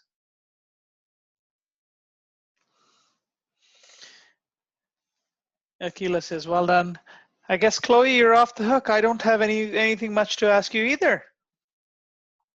Beautiful. Thank you. Okay. Who's next in your group? Who's presenting the next section? It's me, Michelle. All right, Michelle.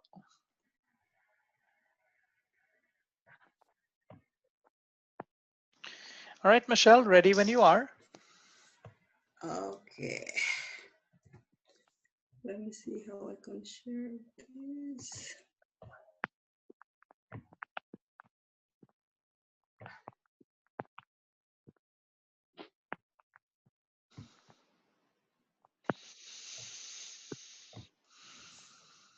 Yeah, it says you've started screen sharing. It might take about 10 seconds for this. Okay, yeah, there we are. It's all up. Okay, good morning, everybody. Good morning. It's Michelle presenting the third part of the presentation. So our main topic is caring. So if I understand, like, caring can be defined as giving emotional or physical support to other people around you or in the community. In this part of the presentation, I will be talking about masculinity and caring in two ways. The first way is custodial grandfathering, and the second one is the sense of togetherness.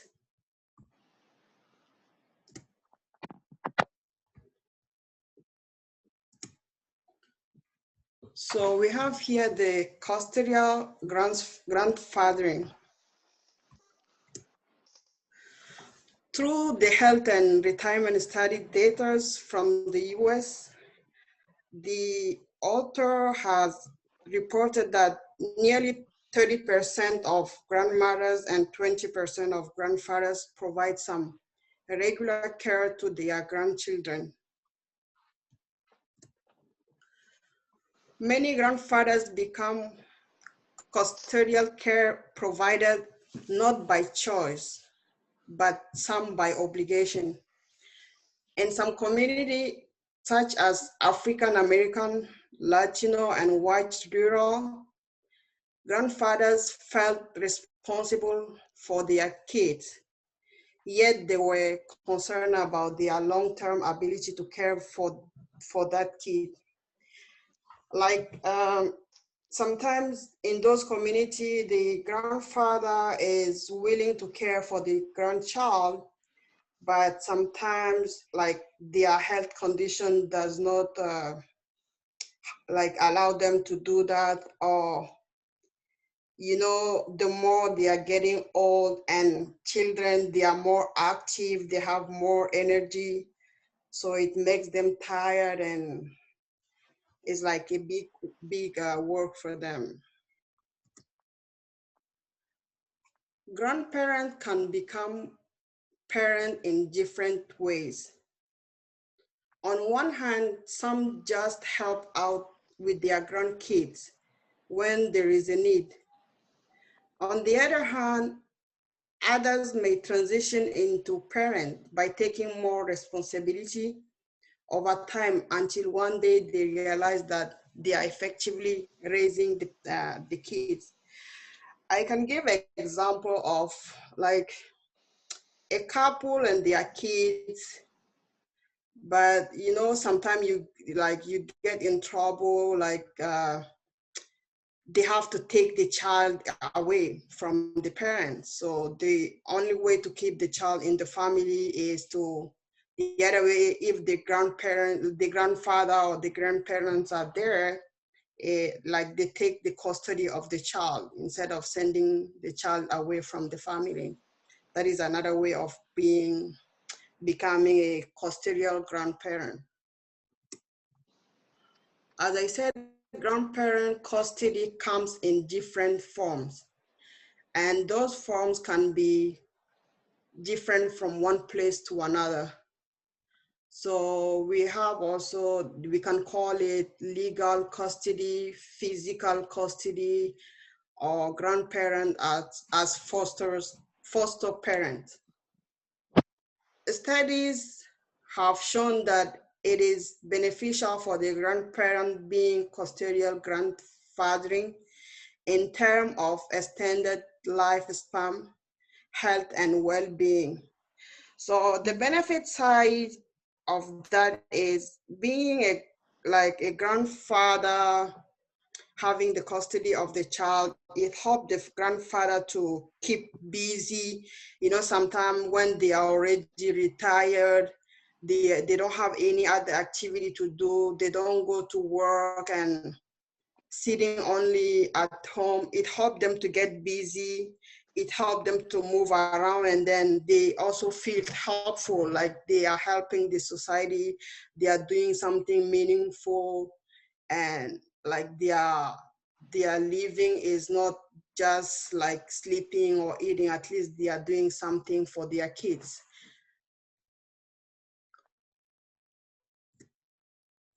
The second part of the presentation is the sense of togetherness, like a couple being together and what they do for each other, also in their relationship.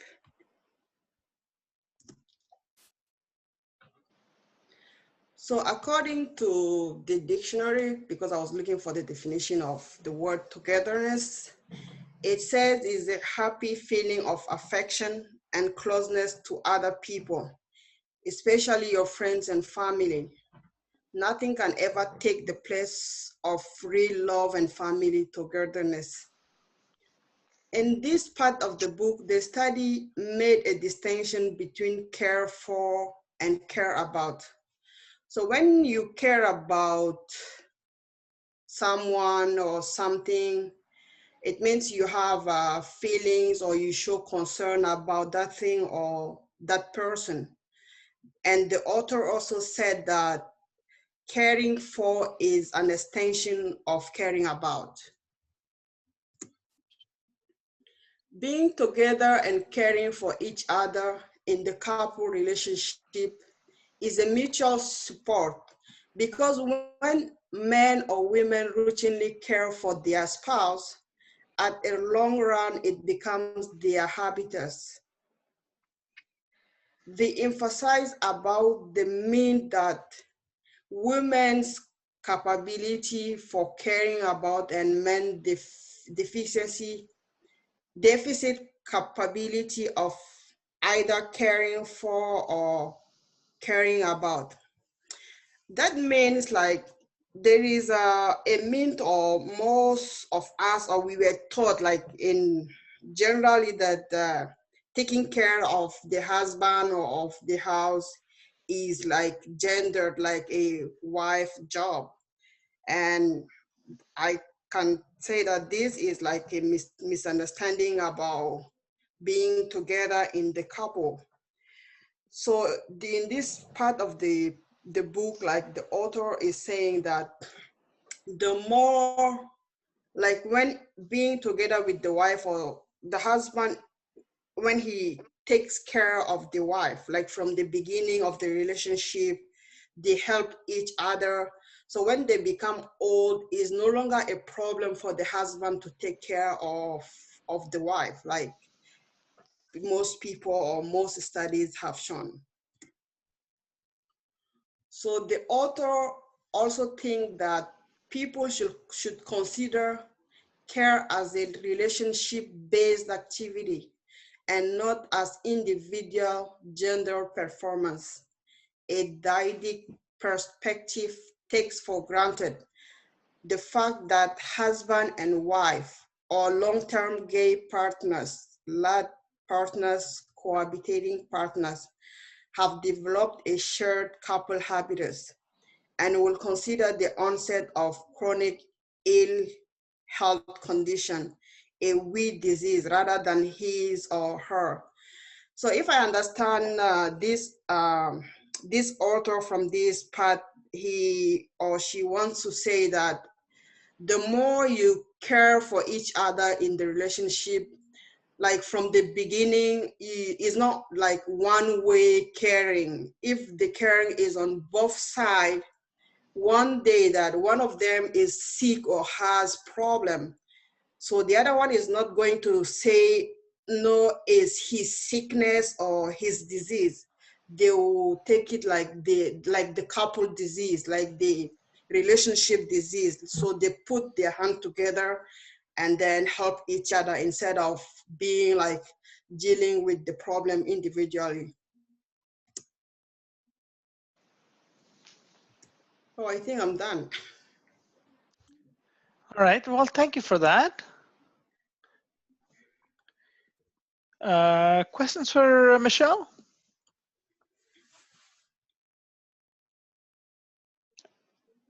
Or comments?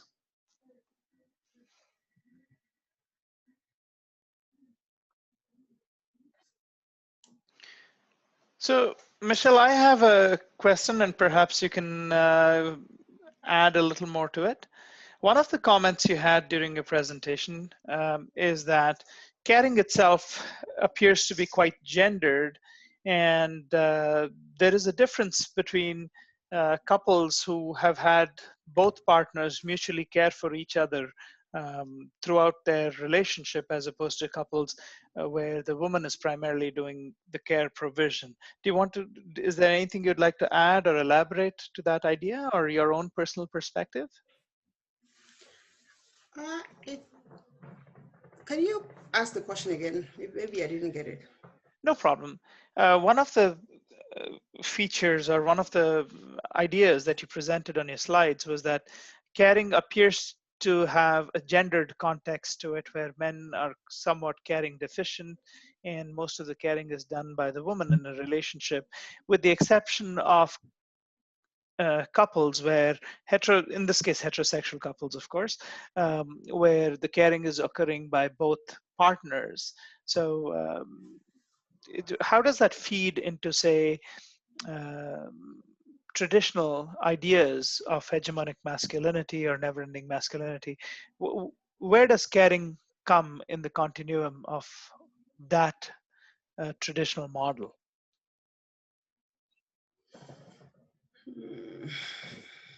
I don't know.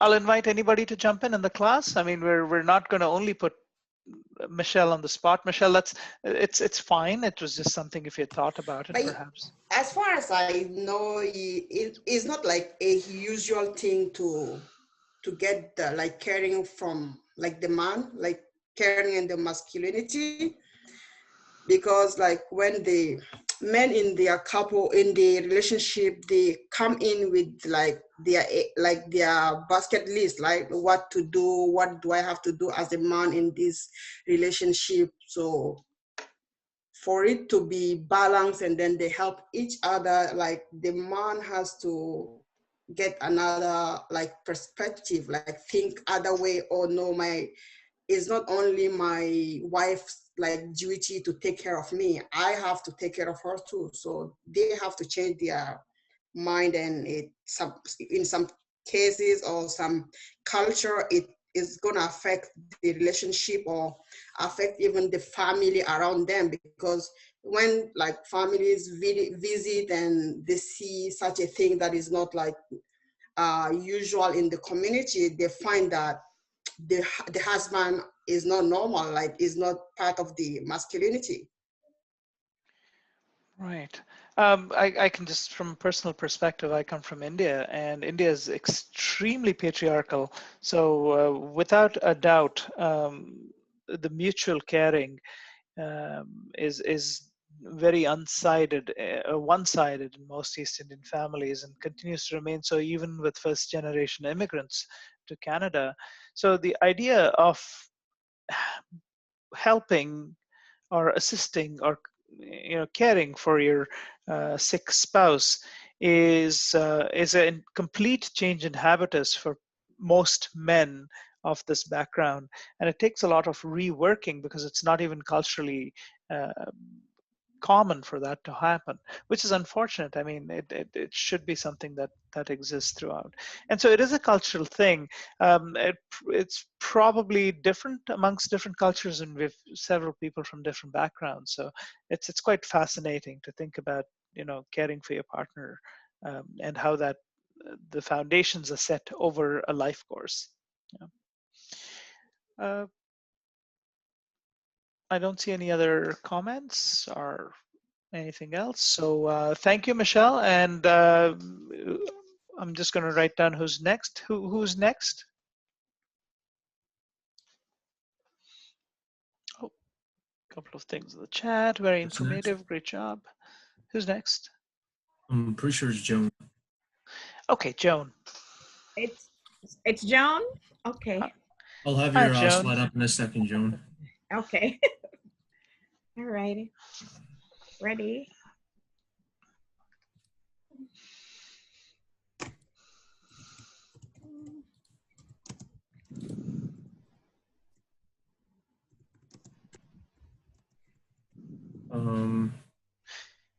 Yep, I can see your screen, Brian.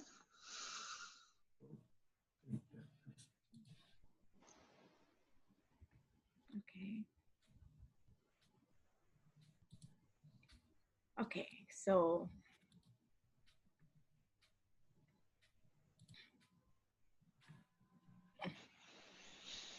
Just instruct me when to change the slides. Sorry, do you want to change the slides? Is that what you're saying? Joan, whenever you want yes. to change slides, just let me know. I can. Okay, so let's go to the first one. Okay, so my presentation is the go-to care. And I just want to say something about caring. Caring is, give a definition of caring. Caring is displaying kindness and concern of others, feeling or showing concern or display kindness, sympathy, to pour out and to be sensitive to a person. So I have here the spouse partner provide care at illness onset. Caring was predominantly female role, now reverse for male. Managing illness become a joint effort. Aging men become career caregivers. Men become cooks, readers, encouragers, hairdressers, etc. Life happen, that's final, and loneliness result. That's just my little excerpt. Next one, Brian. Okay, so here I'm showing happy days when, before the spouse reversal, when the female gets sick. The next slide, Brian.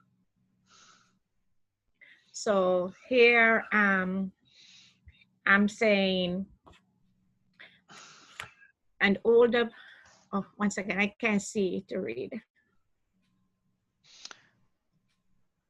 Can you bring it down a little bit, Brian, please? The top. There's something on the I'll top have of the to- slide. Yeah. Let me get rid of this. I'm trying to get rid of this. So oh, there we go. An older male and his spouse, they're newly experiencing reversal of role, the news of his wife's illness, how do they deal with it? And I have here, who would they discuss it with, the issue at hand?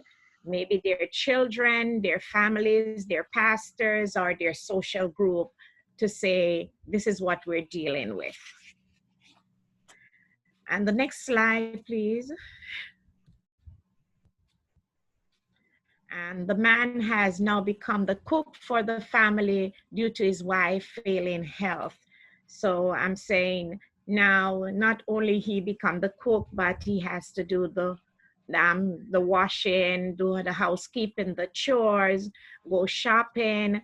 Men don't generally do grocery shopping and pack away grocery, but now the role has reversed. Next one. Here we have the male reading to his spouse or his mother, whatever it is, caregiver. She may not able to see the words from the books anymore, but she loves to read, so he's volunteering, showing and carrying the responsibility of making certain that she is not feeling left out, that because she can't see well or she's ailing, that she won't get to read her favorite chapters in her book or stuff, and just being there to make certain that she feels supportive. The next slide, please.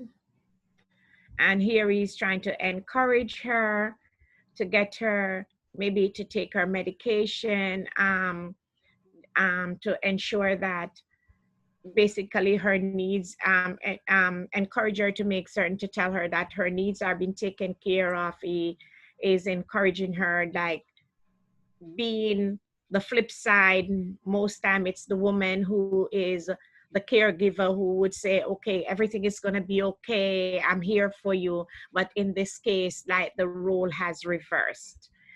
Maybe she's demented, maybe she just don't really want to have much people around, so he's there.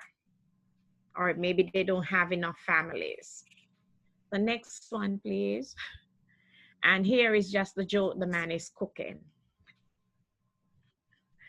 And the next one, here is a typical role reversal of the older man being the hairdresser for the wife.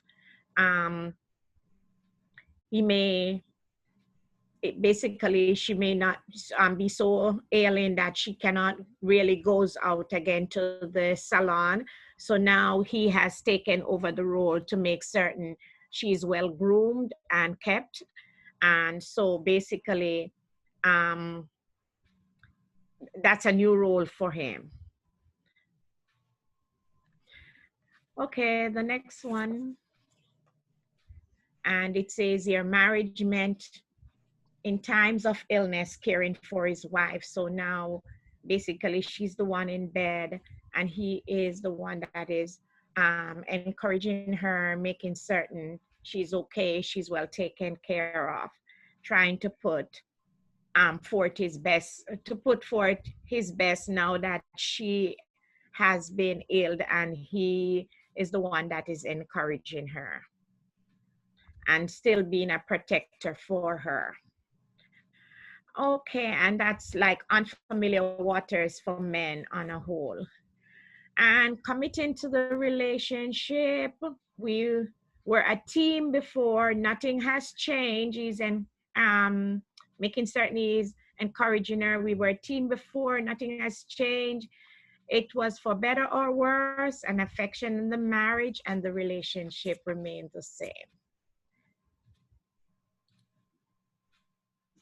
And here she has gotten more frail, so he is encouraging her, helping her just to maybe have a sup of tea or something, but this is like unfamiliar areas of predominant male. And the next slide now is invisible for facing loneliness. Maybe the spouse has passed away and now he's saying, what next? And then my last phase, it doesn't matter if you are a man or a woman. What matters is that there is a soul that helps the other. Letting go of traditional masculinity practice in order to become caregiver for a spouse of older family member. And that's my little bit. Thank you. Thank you, Joan. Good job. Enjoyed it. Thank you. I tried. Yeah, no, you did a very good job. So, and lots of pictures, lots of imagery, and you know, that was nice. Thank you. And you explained a lot of things, you know, so all good. Comments or questions for Joan? I hope I didn't disappoint my group. They're not going to tell it to your face, Joan.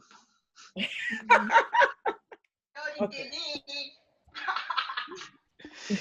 All right, questions for Joan. I mean, I know there's a lot of applause and positive comments, so that's wonderful.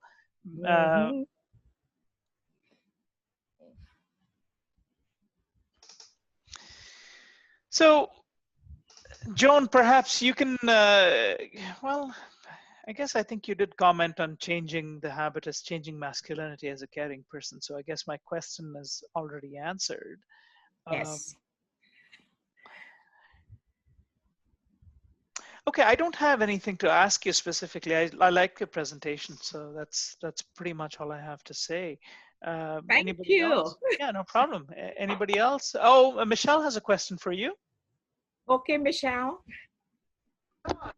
You did a good job, but I have a question about reversing the roles. Mm-hmm. I would like to know, in your reading, have you read it? Was it easy for men to like reverse or take over whatever or help in their wife in case in the situation that the wife is not unable or the wife is sick? Because you know, in terms of masculinity, you know, those men, they have grown up to act like men, so they were taught things to do like men. So at a certain age and in some conditions, they have to change their roles and do things that their wife have been doing. Was it difficult for them to transfer or Well, let me answer it two ways.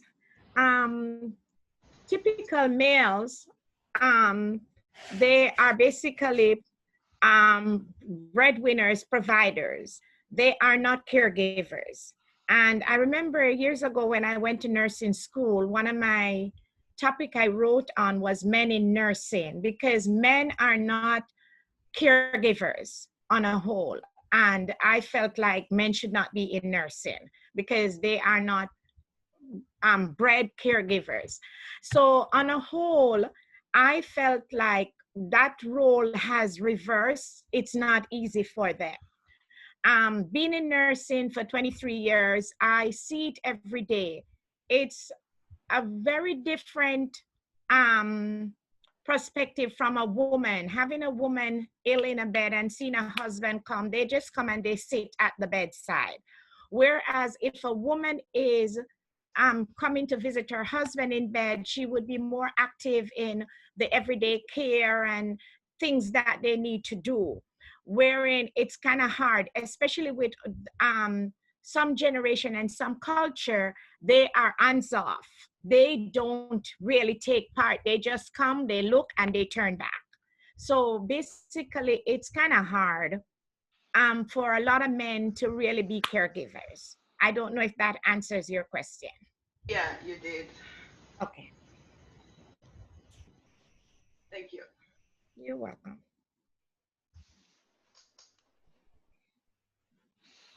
Okay, well, nice comments, good discussion. Brian, is it you next?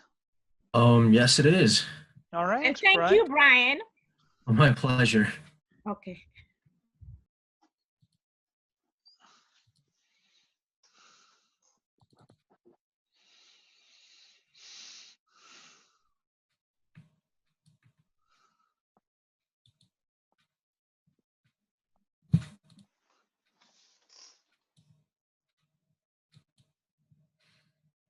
Can you guys hear me? Yes, thank you. Okay. So continuing on with chapter 10, caring, my portion was variations in care work. That section was very interesting, but slightly limited. So I'll do my best to extend on what the author mentioned in the book and what the author explained. So men go through different phases of life, you know, from a young male to a middle-aged man, and then they go through their different ages, the third and fourth. And as they reach their third, mid to late third ages and early fourth age, they gradually transition into the role of grandfathering, and later on they take on the roles of a care worker, old men as care worker. And it's a gradual transitioning that comes with age, because they take on the roles as care workers when their significant other or their wife has fallen ill, and now it's upon them as the head of the family to look after the responsibilities and look after their wife. So being a grandfather and a spousal carer is a huge transformational leap for males, especially in aspects of their male masculinity. When you go from being a breadwinner, a person that's at the height of power, to an individual that is now retired and has to take care of themselves and be there for their children and wives, it's a different kind of experience. It's very transformative in the sense that your beliefs, your habitus, and a lot of things associated with you changes, and it's very natural to happen. So the difference in the difference in habitus as a grandfather and a care from like the traditional male society is very unique, because as a grandfather, you have time on your hands to look after your grandchildren, spend time with your grandchildren more than you did with your kids, as I believe it was Michelle or Joan said. As a male that used to, that didn't retire, that was young and had the time in their lives to work and make money, they never had time for their family or personal life. Their time was divided between, you know, making money in their office duties, the work that society assigns to them. And that kind of hindered their relationship with a lot of people around them, especially their wives and children. But as they transition into their roles of grandfather, their grandfathering gets to a whole new level where they make up for all those times that they couldn't spend with their kids or wife. And moving on to the role of a caregiver, it's very different. Because as Joan put it, men have traditionally been the breadwinners, and they've never been at a position of caregiving. Usually those roles are given to skilled individuals like nurses, females and daughters, mothers, sisters, aunts, wives, etc. So there's a huge difference between those two roles, and it's even more evident in the generation that men come from, the big generational difference. If you were to look at boomers and the generation Z or X, that there's a huge difference in the way they treat their wives, the way spousal care is taken care of, and it shows in their habitus. One of the main things about this section is crossing gender boundaries, because as the author puts it, the male kind of transitions into doing basic, taking over the basic responsibilities like vacuuming, cooking, barbecuing, cleaning as such, and it extends to what in a traditional society would be the role of a female, and that is a big leap. That is one of the things that, as a male, your masculinities has to come to terms with, is accepting the gender boundaries of roles. So being a spousal carer is also a burdening responsibility, especially on an old male.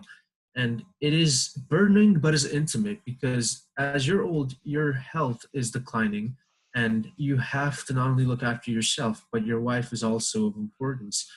And taking care of both responsibilities may seem burdening, but at the same time, it becomes intimate. Because if we were to look past the basic responsibilities of a spousal carer, it ranges from the simplest to the complex of duties.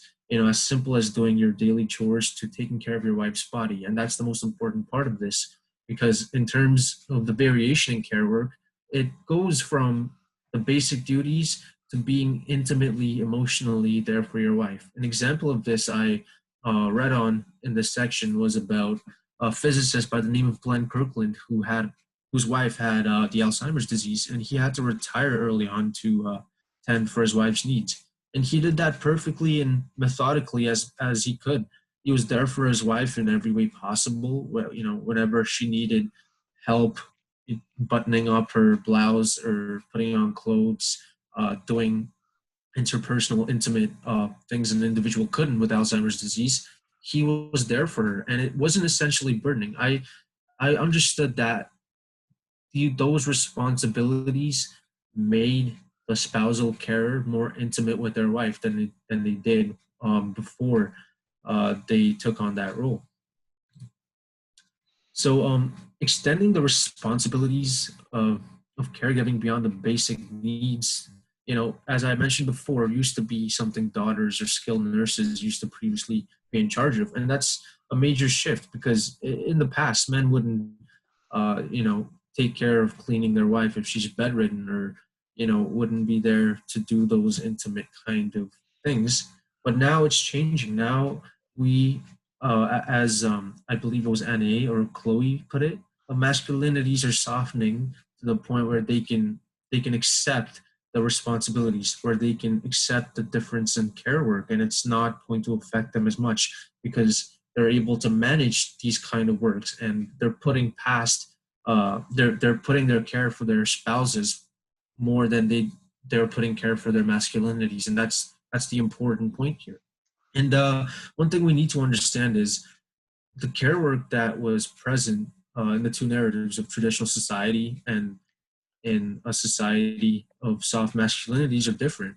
In the traditional sense, men used to rely on their daughters, and men used to rely on other factors to take care of their spouses. And it would often be a difficult task, because they're not well versed in the realm of cooking or cleaning. That would be something lesser of them to do, what they thought was inferior. But now, as men have softened their masculinities or have reached that point, it is a completely different scenario, because their extent of care work is better, and they're not taking it as a repetitive, they're not taking it as an extraordinary task. This kind of care is now part of what they perceive to be their ordinary repetitive tasks, even though others perceive it as different. And when you look at the different kinds of cares that are being applied, it's different in comparison to how a daughter would care for their mother or father, how a son would care for their father or mother. how accomplished individuals in society would care for people. It's very different. And as an old male spousal care, your kind of care work would be something that is very intimate and very emotionally connecting. It's a bond, one could say, that is being built at this stage of life. And so men's perception of this care work may extend into their personal, everyday, repetitive aspects of life rather than something new. So as I said before, this wouldn't be something new for men. At first, it might be an area that is very unknown to them, new waters as they're entering. But soon enough, they adapt, they get into their spousal care roles, and they incorporate this into their everyday aspects of life. Going back to this slide, I don't know if you can see this picture. This is kind of a meme, but it's also a picture that is known to people as the smile that hides the pain. When it comes to males as spousal carers, they have a lot of pain and a lot of burden that they carry with them. Most of it is unsaid because their masculinity prevents them from doing so, and they don't ever burden their wives or their significant others with all these all the negative banter or of all their burdens. What they do instead is their habit is kind of enables them to divulge such information to their best friends, to their mates, to the boys per se. And in the case of Glenn Kirkland, how he was able to vent his pain was he liked to go golfing with his buddies, and as they're golfing, he would kind of divulge information about his everyday to-day activities and his problems, and he would kind of get off his chest what he couldn't with his wife, because he, as a spousal carer, he wouldn't want to do that. And so that's why I chose this picture, because that is one of the other important things that old male spousal carers kind of don't tend to talk about with their wives. And so connecting all this to our conclusion is kind of simple, but at the same time interesting, because it all comes down to the men and their relationship with their wife in terms of their marriage. It varies from different people. It varies in different ethnicities. How an American individual would treat his wife is not the same way how an Indian male would treat his wife in terms of spousal care. There'd be variations in their level and dedication of care, and that's for certain seen in different studies. Resiliency is something that men have to kind of exhibit, kind of have to show at this stage of their life. It's something that that is important in terms of pushing forward and accepting their roles. And as I've said before, the whole point of the variation in care work is how male caregivers kind of reconstruct their masculinity. It's no longer the traditional sense where they have that thought of women should do everything and we shouldn't care. No, they've reconstructed their masculinity to suit their environment, to help with the situation they're in. And in this case, it's giving care for their spouses. So in that sense, what happens to traditional masculinity is it gets broken up, it gets kind of destroyed, and different pieces and different blocks of male masculinity from different eras, different environments kind of grouped together to build a mosaic masculinity. As males get old, their health conditions deteriorate, so do their living conditions. So you should expect tasks that they're given be difficult, especially if they don't have good connections with their children, with their grandchildren. And once you're past the grandfathering role, your main goal is to live with these living conditions and to enable yourself to help your wife. I also found that with this section of the chapter, for males after their fourth age, this was more of a quest narrative. They've come to terms with their life, they've come to terms with the chaos, and as much as they would like to restore everything to its previous state, it's now a matter of a quest, a journey of having a new experience, doing something you haven't done before. And that is important, because that is what drives the male to be a spousal carer. Their love for their significant other, their love for who their wife is. That's why they, no matter what, will take on this burden and will never treat it as a burden, because for them, this is a quest of being intimate with their wife again on an emotional level, bonding with their soul. Agency and habitus are the two important factors, because a grandfather's habitus would not be the same as a middle-aged man's habitus. And when both kind of combine and later on lead to the caregiver role, it is a completely new habitus. Because as a grandfather, you still have your wife with you, helping you out, and your habit of cleaning or doing basic duties may not be the same as you are as a caregiver. As a caregiver, you take on all the responsibilities, not just yours, but just of everything that was around you. And because there isn't anybody to share it with, you kind of have to build a new habitus, a new preference of things. And with old age, agency kind of seems to deteriorate. But with men, it seems it is shown that as you have a quest to follow, as you have a goal to follow, you don't give up on your agency until you've fulfilled it. And that's the case of Glenn Kirkland here. He has not given up on his agency, and he's well able to look after not just his needs, but also his wives. That concludes my presentation. I believe the next chapter is going to be covered by Susan. Thank you.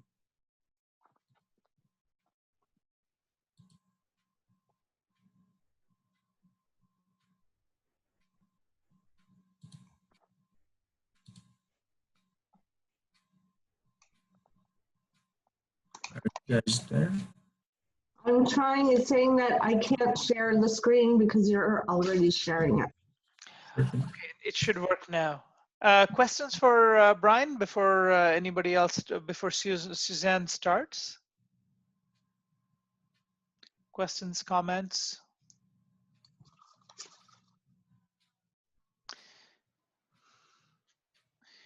Nicholas, go ahead. Well, two people have their hands raised. We have Nicholas and then we have Michelle. So Nicholas, you can go first.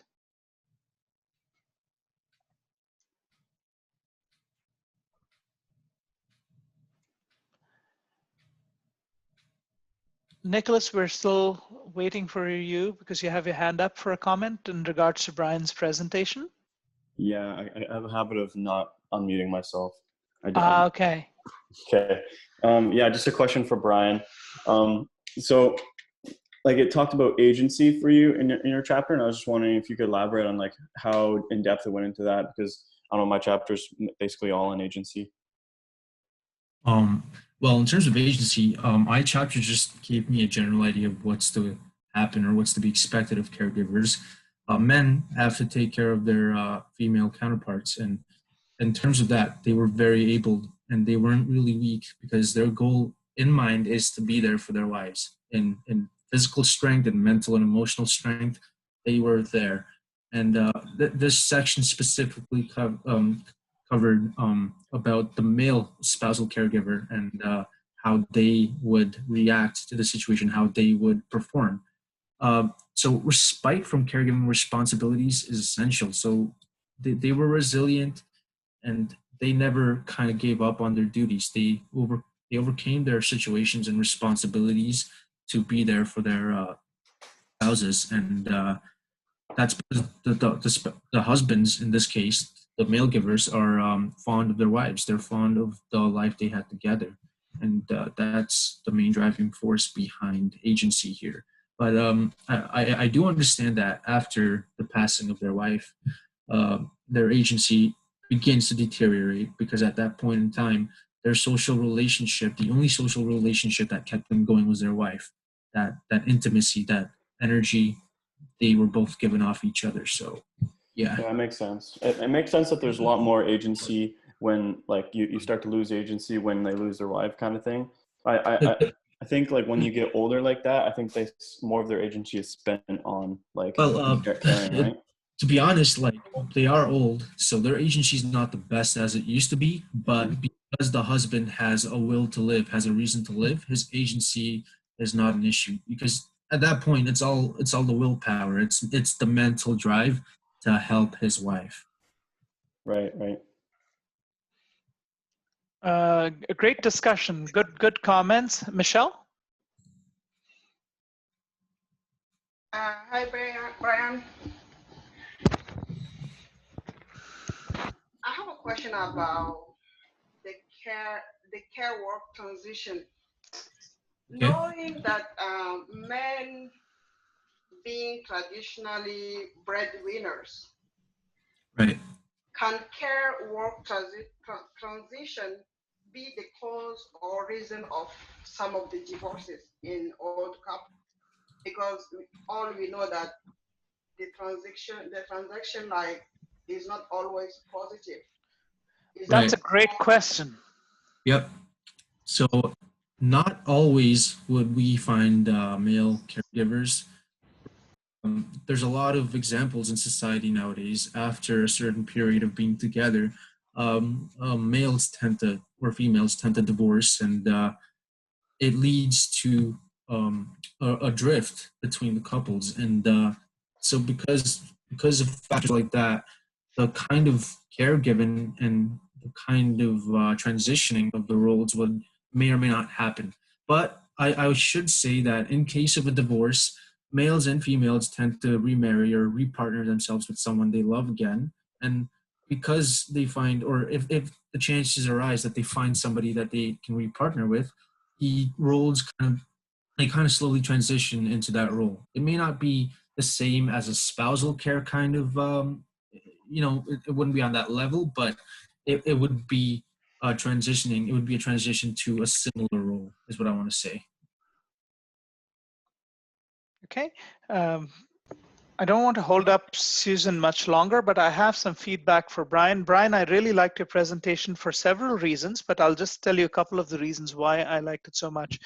Not only did you explain your bullet points very well, there was a lot of reflection in your presentation, and you connected it with what different presenters had said, not just with your group, and you connected it to the course well, talking about different narratives, the quest narrative, and with context to traditional masculinity and a change in habitus. So overall, I think you did a very good job. So thank you for that. Well, thank you, Professor. I learned a lot from you. No problem. Next, any more questions for Brian? Otherwise, we'll have Suzanne start. Okay, I did mine on do relationship types matter. And okay, great. Can you see the screen? Yes, we can see your screen. Thank you. So what we already know is that caring within any relationship helps make over the identities of men in later life.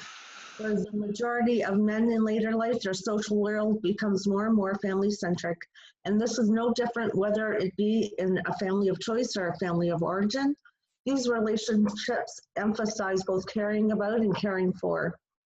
Men are becoming more noticed for the contributions they make, and their work is seen as ordinary expectations within the relationships, especially within married couples. However, there are other types of relationships that are discussed in this chapter. And so the types of relationships noted are gay relationships, remarried relationships, cohabitation, and LATs, living together and apart. In a qualitative study of aging heterosexuals and long-term relationships in the Netherlands, the study found that men with health limitations were aware of their limits of their ability to care, and when it came to intensive care situations, they would most likely have their partners placed in long-term care facilities or obtain extra help. And aging women are more wary of new caring commitments. So as Davidson, 2002 noticed in her study, widowers wanted someone to go out with rather than someone to come home to. And in a study by Carlson and Burrell in 2002, more men were willing to become caretakers than women and could imagine taking care of their partners full-time if necessary. So men seem to be more willing to become caretakers than women. Caring provides a softening of their masculinities, but more research needs to be done on how caring deepens intimacy, eventual loneliness, and eventual grieving, and less on how burdened men might feel. And I'm really sorry I get mixed up easy. It's okay. I have a brain injury, and I should have said that going into this. No, take your time and don't worry about it. We're all patient. There's the cohabitation relationship, and half of all the married couples experience giving and or receiving care. They cited mutual care as an indicator of their dedication to their partner. There has been little research examining aging men's mutual care work in coupled relationships other than within marriage. Later life cohabitation is becoming common among old men who are formerly married, especially widowers. And the aging men who are cohabitating are usually less advantaged than their married counterparts, whether it be due to economic and health reasons or social support. They report fewer nearby friends, and their cohabitating partner is often their main source of supporting care. The care provided by cohabitating partners does not equal that provided by married spouses and couples, and they are most likely to separate when care work is necessary, and most often when there is institutionalization. A study by Noel and Miller found that cohabitators with ADL impairment was less likely to receive partner care compared to married individuals. Again, there's a lesser commitment to caregiving obligations, lower interpersonal commitment, and evidence that cohabitation is preferred by individuals seeking intimacy with limited caregiving responsibilities. In LAT relationships, LAT partners expressed an intention to care parallel to the remarried. The other half were uncertain about receiving or obtaining care from their partners if illness occurred. LAT partners rated their partners as providing more support than any other network member, including relatives. The duration of LAT partnerships may deepen their commitment to care.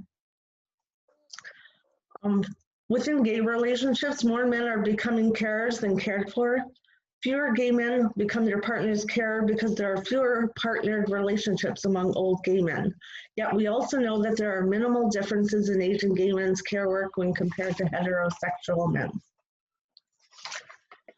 And it's shown that half of all gay men become care providers. 1/6 of gay men provided care to members of their family of origin, whereas 2/3 of care was provided to partners of friends rather and intimate partners. And I'm not sure if I went through cohabitation. Yeah, I believe you mentioned it. So men who offer care claim to receive honor and privilege from their caring. They're motivated by the implied marital bargain to care and believe in caring is for an extension of caring about. They have deep feelings of responsibility and duty towards their partners. They believe it strengthens an older man's well-being by developing emotional relationships. It alters or softens the dominant masculinity by emotion, feeling, and nurturing. Although it can have positive effects and provide emotional togetherness, it can also have adverse effects on an older man's health. And I included a personal story of people I know. Eugene, 77 years of age, and Carol, she's 70 years of age. She's actually my aunt, and I use her in every case study I come across in school. And they have been living together for the past 8 years. A few months ago, Eugene had, due to having diabetes, it will not heal. The ulcer has been affecting his blood and causing infections and illness throughout his body. This has affected his mobility and ability to care for himself. The doctors are now considering amputation. Carol believes Eugene should be put into a long-term care facility. She has spent her life being a caretaker and caregiver and believes it is time to look after herself. Although the relationship has brought a great deal of enjoyment and stability, she feels that it's not worth the cost to continue living common law. She states that Eugene is already married and does not believe in divorce due to being of the Catholic faith. His wife is beneficiary of life insurance policies, pensions through work, and shares his health and dental benefits with her. Carol feels she shouldn't be the one to sacrifice her life when it is of no benefit to her. And I wasn't expecting to hear that, as women, it's more often the maternal ones who sacrifice in order to take care of others. But it's a different perspective and a reason that many women may not want to be carers in the end. And then I have references, and that's about it. Thank you, Suzanne.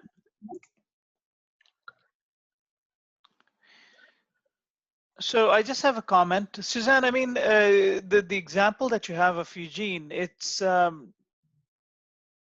interesting because, like as you mentioned, it goes against the script of female caregivers or caregiving predominantly done by females, by women, and but it also links very well to a different concept that we explored earlier, where women in later life may not want to repartner because they don't want to, or cohabit because they don't want to assume caregiving responsibilities for their partner. They may continue to remain in a live apart together relationship, but may not want to get into a cohabitation situation.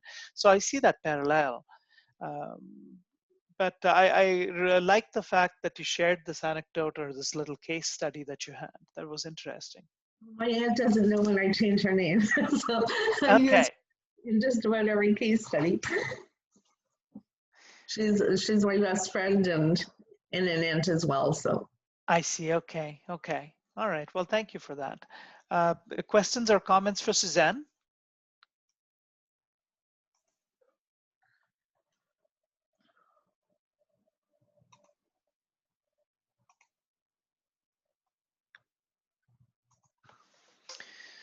Thank you for trying to listen to me. Yeah, no, this was it was a very nice chapter, and I think the group did a good job. I liked what the group did overall, so that was very good. As a group, you did well, and I guess there's some applause for you guys. Definitely, I mean, I think you all did well. We'll break for lunch now. I think that's the end, right? Do you have any more in your group to present, or is this it? That's everybody from our group. That's yeah. Okay, very good. We will, good job, guys. If anybody has questions, put your hands up, or if you don't, that's fine. We'll adjourn for lunch now. We will do a 1 hour, 15-minute lunch as always. It's about 12:20, so 12:25. So let's say 1:20, about 1:55, well, 1:20 and about 15. Let's meet at 1:45. We should have enough time to wrap up. It should be enough for two more groups. Okay, 1:45. We'll see you all, and enjoy your lunch break. And so far everything's been going very well. So all of you are doing a good job. Okay. All right. Ready when you are, Melissa. Okay.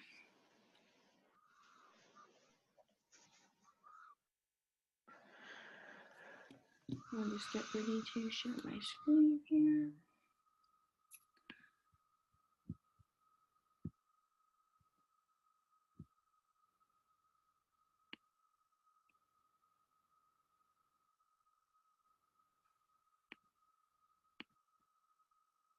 Can everyone see that?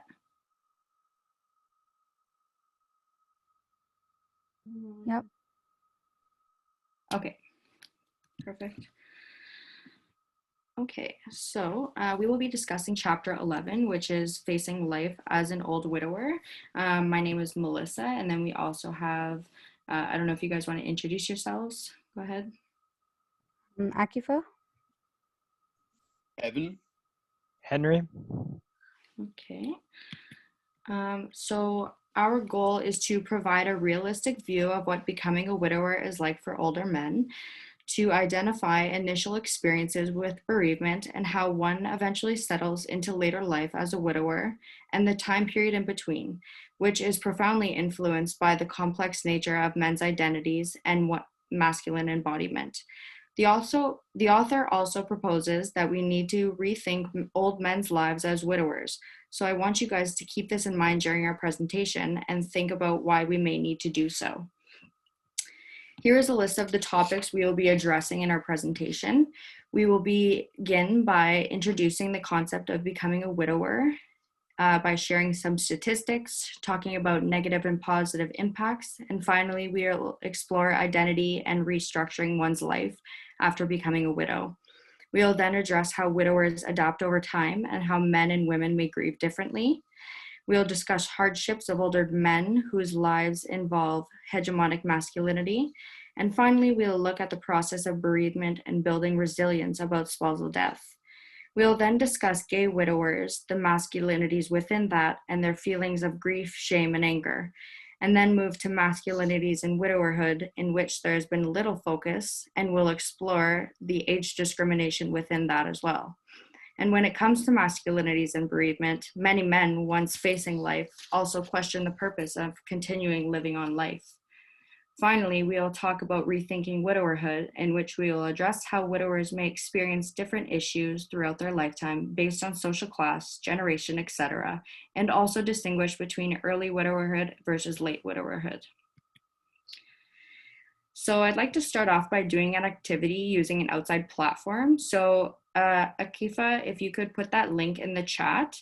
I'd like you guys to all click that link I've just shared with you, and we won't discuss it just yet, so just type in your answers in the space provided to my question, and we'll come back to that, to your responses at the end.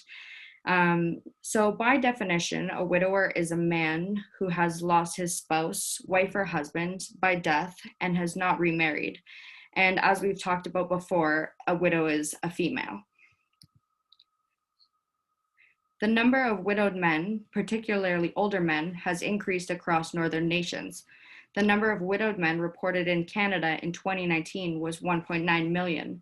This number has been on a constant rise since 2000, when there were only 1.55 million widowed people living in Canada. That is an increase of 22.6% in just under 20 years. The length of time in which people are experiencing widowerhood in later life is diminishing, and it is expected that longer lasting marriages has had a role to play in this.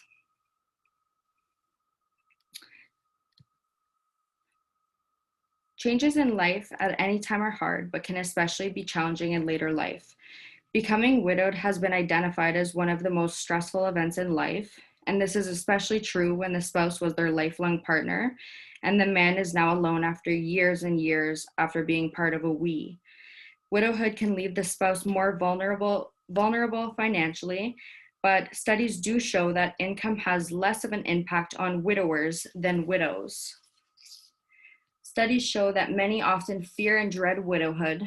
It can have significant physical and psychological impacts on one's health and well-being.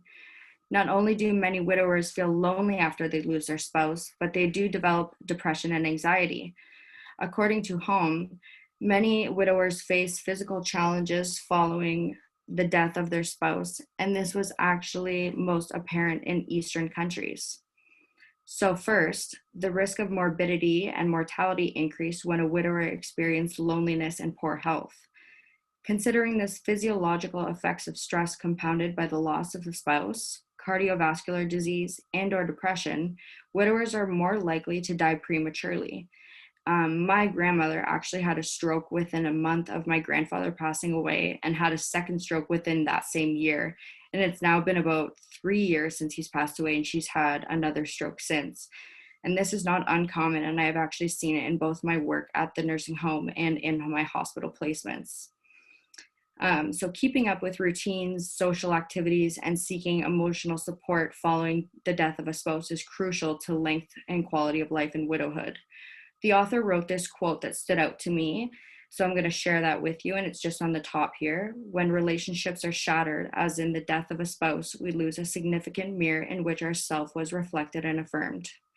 As you can imagine, widowers can face intense loneliness following the loss of a spouse, as many of their routines are disrupted or have changed dramatically in intense emotions of the constant reminders and memories.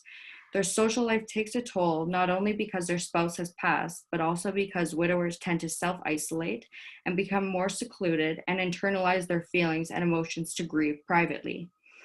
Oftentimes, when couples who have been together for many years, the husband relies on his partner for emotional and physical support, and like I said before, can become dependent on the spouse and the habitus of their we. I'll now talk about the positives.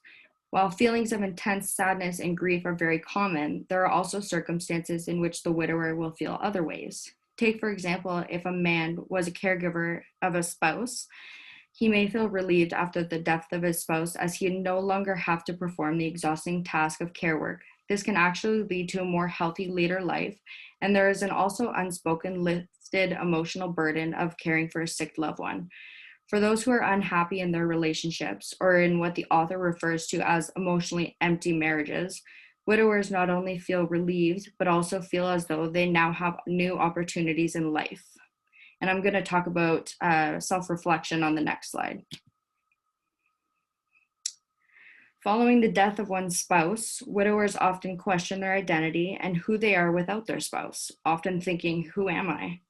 This is definitely a time to reflect on oneself and their life, and eventually leads to the restructuring of their new life. After grieving the loss of their loved one, many widowers are soon able to recover from and rebuild their lives. However, a minority are not able to do so. So I would like to now, I'm going to stop my screen sharing for 1 second. I'm going to open up your responses here. So I've actually done a word cloud with you guys. So your responses are going to be here. So go full screen. So these are all of your responses that you guys have made. Can you guys all see that?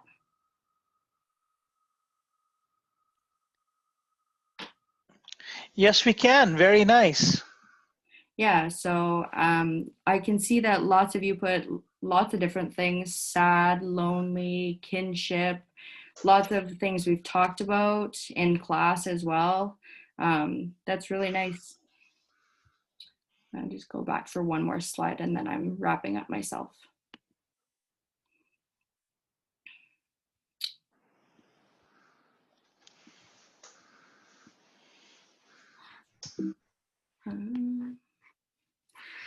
Okay, so finally, to transition to bereavement, I will distinguish between the two. Widowhood alludes to the ongoing experience one endures after losing their spouse and remaining unpartnered, maybe even for the rest of their life, whereas bereavement is in the near short term and involves the post-traumatic distress and grieving after losing a spouse, and this can last up to 24 months, sometimes a little bit longer, sometimes a little bit shorter. It's honestly dependent on everyone. Everyone is different in how they grieve. So I will now hand it over to Akifa. All right, Melissa, great job. Thank you very much. Before Akifa gets started, questions or comments for Melissa?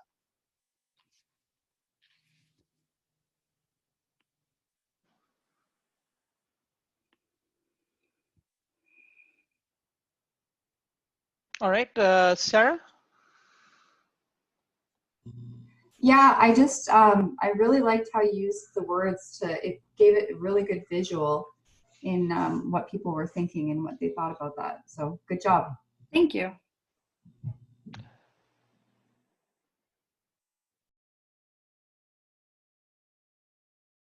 I guess we have no other comments. Some instant feedback for you, Melissa. I really liked the graphics. I liked the slide organization and the overall organization of your presentation. I really like that you used the poll and the word cloud to make your point. So multi-dimensional presentation. Very good delivery and slides, good cadence.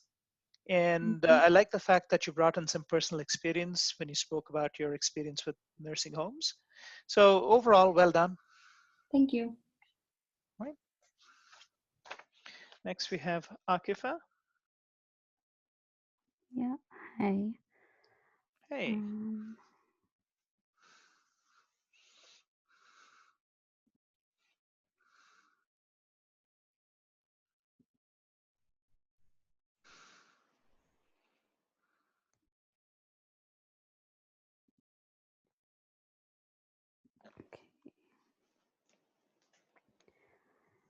All right, so I'll continue from where Melissa left off with the definition of bereavement.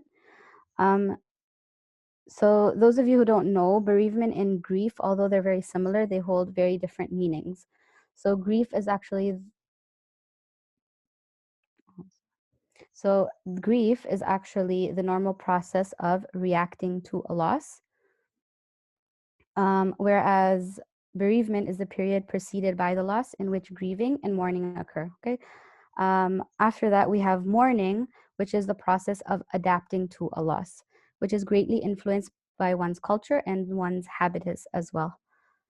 These terms evoke images of sadness and despair.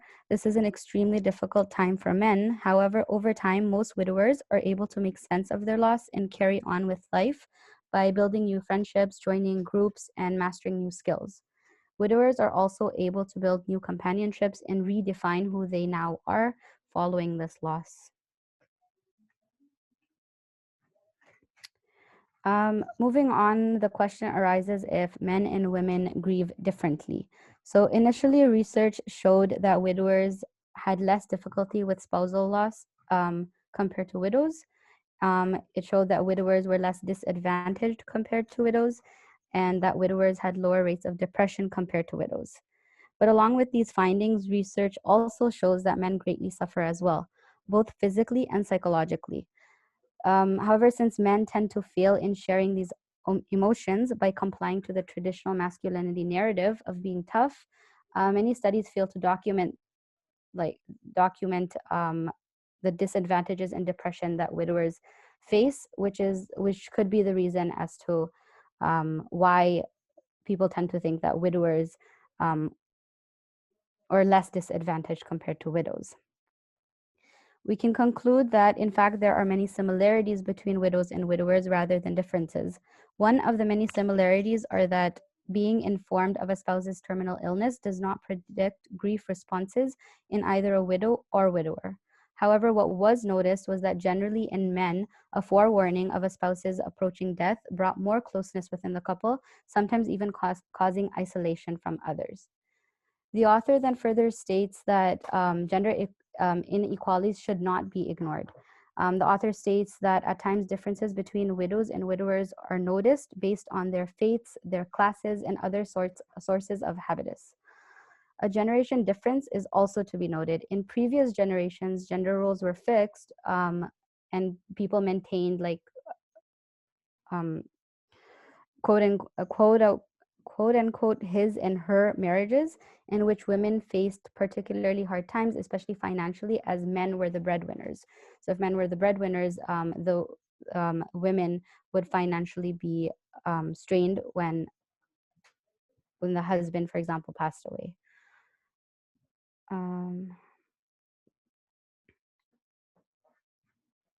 So there's two types of aging men. So inequalities between older men is also poorly understood.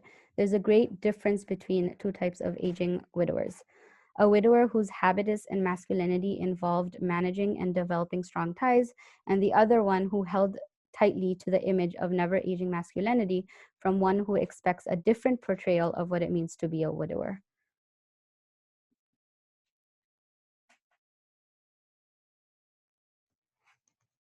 In the early 1970s, grief and bereavement was viewed to hold sequential stages in which men work through in order to reach a recovering stage. Bereavement and research theorists now believe that grieving can have multiple stages, that it doesn't have to be sequential. There's multiple stages to grieving, and they differ from person to person, whereas bereavement largely relies upon one's own habitus, culture, and society, and can also be experienced in many different ways depending on a person. Many gerontologists now argue that grieving is not only a psychological process, but it's also a social process. Richardson and Baliswamy examined the lives of heterosexual widowers over the age of 60 during their second year of bereavement. So the findings in their research, the findings showed that during the early bereavement process, there was more denial in the need of restoration. However, the later bereavement process was restoration-oriented, in which widowers were recreating new meanings and identities, along with focusing on the new roles and responsibilities in life. This positive effect was noticed as more time passed and as new and old relationships were restored. And lastly, we'll talk about the resilience in widows and widowers. We'll talk about resilience and what it means. In the beginning of the bereavement process, One goes through several months of depressive symptoms. However, as time passes and the emotional pain and yearning fades, one reaches resilience, in which the spouse's death no longer brings on lengthy depressive symptoms. Rather, there is short-lived and mild distress instead. Widows and widowers at this point no longer avoid thinking about their spouse. Rather, they attain comfort from positive memories, and they no longer see the need to search for a meaning in the spouse's death. Bennett analyzed widowers to discover finding resilience within men. Her findings state that those men who had reached quote-unquote resilience viewed their current life positively, were active, and were satisfied with their life. Bennett also noticed that resilience was often achieved once a quote-unquote turning point was reached, like some sort of change in their way of life had occurred. Lastly, I'd like to conclude with a quote, something that Bennett concluded with, that some men could achieve resilience by drawing on internal resources, but that others were only able to achieve resilience through external intervention, either intentional or accidental. With that, I'll conclude my presentation, and Evan can provide more clarity on the topic. Thank you, Akifa. Well done. Once again, good graphics and nice drawing the distinction between grieving bereavement between men and women. And yeah, so I think it was a good presentation. Sarah says well done as well. Questions for Akifa?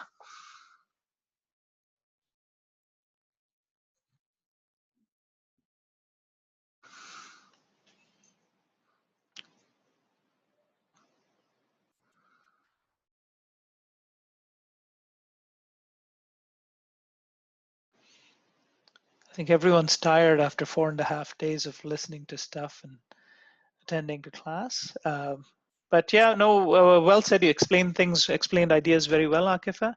So if there are no questions, we will move on to Evan. Thank you. Okay, I'm gonna attempt to share my screen here. Double click on that. Okay, are we looking at the slideshow or my script? I can see gay widowers on a slide. Perfect. Okay. I'll start here. Okay, so my name's Evan Lancier, and I'm going to be presenting my slide on gay widowers as well as masculinities and widowerhood. So to begin, gay widowers. According to the textbook, much of the research on gay widowers involved those who had lost a partner to HIV or AIDS illnesses. However, researchers I always have trouble with that name, Bennett and Soulsby, created a broad study to examine widowers whose partners had died from other diseases. Faced with the loss of a partner, gay widowers have two identity crises. Firstly, they are expected to grieve according to the societal norms and show emotion. Yet second, they were expected to maintain a hegemonic masculinity by being strong and unemotional. Societal expectations, therefore, led gay widowers to feel a combination of humiliation, anger, and unresolved feelings of grief. Because for so long, homosexuality has led social isolation to many gay widowers were disconnected from their partners' families. Therefore, unlike in a traditional heterosexual relationship, the gay widower was often left to mourn alone. He was without connection to those closest to his partner. One can only imagine how alone and sad a person would feel if they could not grieve the death of his or her life partner with the family and friends whom they kept closest to them. The term used by many gay widowers is a sense of haunting and disenfranchised grief. To make matters worse, in many cases, cultural norms associated with burials in a churchyard or church funeral rituals prohibited the inclusion of the gay widower. In essence, there was a systematic discrimination against the LGBT community. In an extensive research study completed by Bristow, Marshall, and Harding, there are different lived experiences based on the openness of gay relationships. In the LGBT community, within LGBT relationships, where family and friends accepted the sexual orientation of the couple, gay widowers mourned the same way as heterosexual widowers did. However, in relationships where LGBT couples had to continue hiding their sexual orientation, mourning the loss of a partner was much more difficult for them. The emotional strain was greater. Secondly, we're going to be moving on to masculinities and widowerhood. So for masculinities and widowerhood, author Edward Thomas suggests that when it comes to masculinities and widowerhood, there has been little focus on the experience of men who have lost their partner. He suggests that this is a lack of research, in fact, a form of age discrimination. Since the death and dying remain an uncomfortable subject for most people, discussions around widowerhood are often ignored. For those of advanced age, the leading causes of death for partners is more often than not chronic illness, such as cancers, diabetes, or heart disease.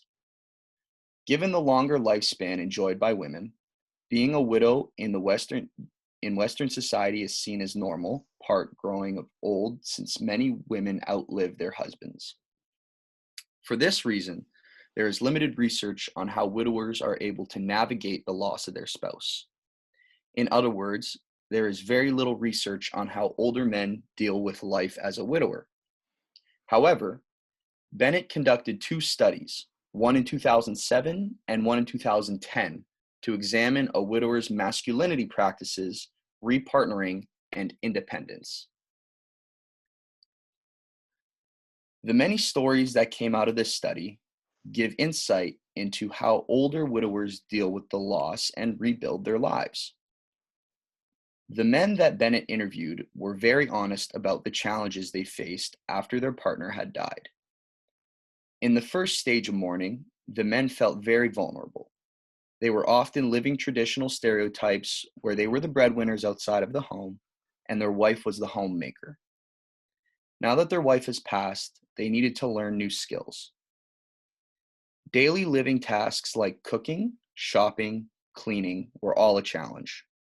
However, the widowers used their masculine capital and learned not only to survive on their own, but to become self-relevant. Many widowers were proud that they were able to change at their advanced age. The widowers did feel social pressure to remain stoic when in the company of friends and family. However, they were deeply lonely and admitted great sadness that they were living without their life partner. What is interesting is that with time, widowers were able to rebuild their lives, and in many cases, this can mean many things. First is becoming involved with community groups, making new friends, or creating a relationship with a new partner.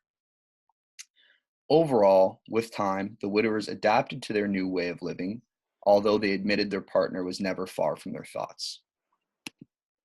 And that would conclude my 2 slides on gay widowers and masculinity and widowhood. Thank you for listening to me. Are there any questions? I can't stop. There we go. Oh, there we go. You were successful, Evan. Questions for Evan? Thank you for the applause. Well, we have a very supportive yes. you did well. Thank you. Thank you. Questions or comments for Evan?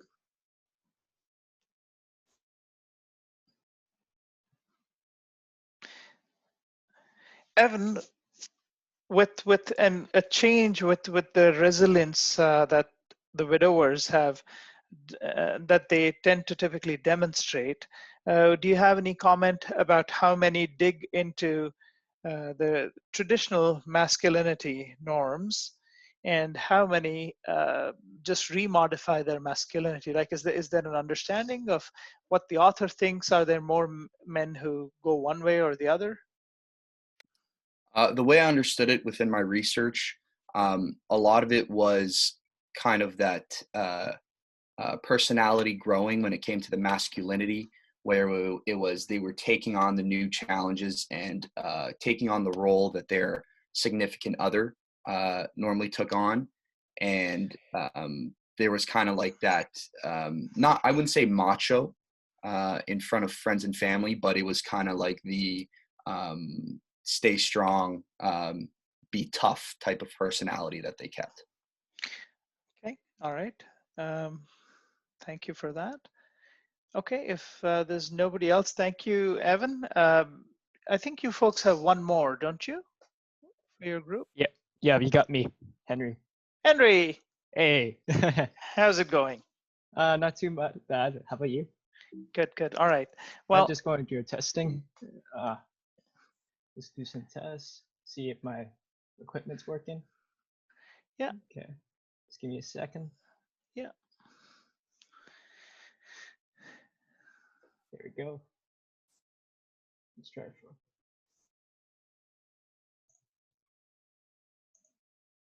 Can you guys see my screen? Yes. All right. Let's get started. Now that we have an understanding what widowers and widowhood truly is about, thanks to Melissa, Akifa, and Evan, we can go further with our rethinking of our understanding of widowhood. We will look beyond the ideas of a widower as a loss of social and personal sense of we. Oh, it's not changing. There we go. To rethink what widowhood is, we start by understanding the factors that create variance and issues a widower will encounter in their widowhood, such as their social class, their faith, what generation they are, and if they have a military background. A widower with higher social class standing is more likely to have less issues than a lower class widower due to less poverty issues. Poverty issues usually forces a person into a stoic masculine mindset, which leads to a difficult widowhood. A widower with a strong sense of faith is more likely to uphold the faith's religious norm and masculinity than a widower with a weak sense of faith. This leads to a widower to act based on what he needs to do because of his faith, rather than what he needs to do for himself. A widower born in a newer generation is more likely to uphold masculinity norms than someone born in an older generation, due to the fact that the need to follow masculine norms decrease over time. This leads to more acting for self-help than do what we need or expected to do as a male. A widower with military experience is more likely to practice stoic masculinity than someone with no experience. This is due to military experience developed stoic masculinity to overcome some hurdles of being in the military. This leads to a difficult widowhood due to the stoic masculinity mindset. Now that we understand what affects the issues a widower may encounter, we'll now rethink of how we view healthy old widowers living alone by understanding what affects their ability to live life alone. Ethnicity, living settings, view of the future, social inequities, and bending of gender norms are factors that affect an old widower's ability to live alone. The old widower's ethnicity can affect him by if he belongs to an ethnic group that encourages stoic masculinity, he is more likely to not reach out for help, hide his emotions, and will keep himself secluded from other people. This will lead to difficulty living alone since he will eventually need help when he can't help himself, but he will not be able to get it, and he will develop loneliness, which will lead to poor mental health. The old widower's living settings affect his ability to live on his own by the people that live around him. If the people he lives around with are toxic and unwilling to help, this causes the old widower to not reach out to people around. This makes it difficult to live alone, especially if he needs help, but he can't help himself, and his loneliness will lead to poor mental health. The old widower's view of the future affects his ability to live alone by the widower's acknowledgement that he doesn't have much time left. He is more likely to seek new or existing relationships since his life is running short. He would like to live it to the best as he can and not pass away alone. Death is quite scary to go through alone. This will improve his ability to live alone by him getting help when he can't help himself and leads to beneficial mental health benefits. Social inequities affect an old widower's ability to live alone by lacking resources to support himself financially. This will lead to mental health problems, and eventually he accepts that his poverty exists and becomes stoic. This leads to him cutting off relationships, making it difficult to get help when he can't help himself. The old widower's willingness to bend gender norms help him to drop masculinity traits that encourages to not seek help. This helps the old widower living alone to get help when he can't help himself. Since relationships were emphasized heavily in the previous slide, we now move on to rethink our understanding of widowers' relationship and friendship. The majority of widowers prefer to not remarry. In a survey held in Canada in 2015, 70% of widowers and 90% of widows will not remarry. Widowers seek out non-intimate partners like friendship, but mostly seek this type of friendship with a female. This is most likely due to the fact the female acts as a replacement social structure for the widower. If the person the widower is friends with has a family or an intimate partner, the widower is more likely to distance themselves since they don't want to be the third wheel. If they lack a sense of reciprocity with the friendship they're in, the widower will usually cut themselves off from that relationship. Old lonely widowers are the most at risk of abuse from a close family member or acquaintance. The oldest of widowers will suffer from loneliness due to them outliving all their friends. Widowers are more uncomfortable living alone than a widower. How a widower approaches a relationship is dependent on what stage in widowerhood they are in. In early widowerhood, they would prefer or couldn't only not developed not so close friendship. They prefer not to initiate plans, but would rather coincidentally meet their friends than be the one making plans. In later widowerhood, they make the effort to maintain good friendships and find new friends. In later widowhood, they also are more connected to society at large. Since we have a better understanding of widowhood, let's refresh our memory quickly. Information on widowhood is often misunderstood. This chapter reveals the true facts of being a widower and widowhood, such as widowhood leads to grief and bereavement. Widowers keep their emotions to themselves. There are two types of widowers. The first type is the one that maintains and creates ties, and the second one is the one that strictly follows never-aging masculinities.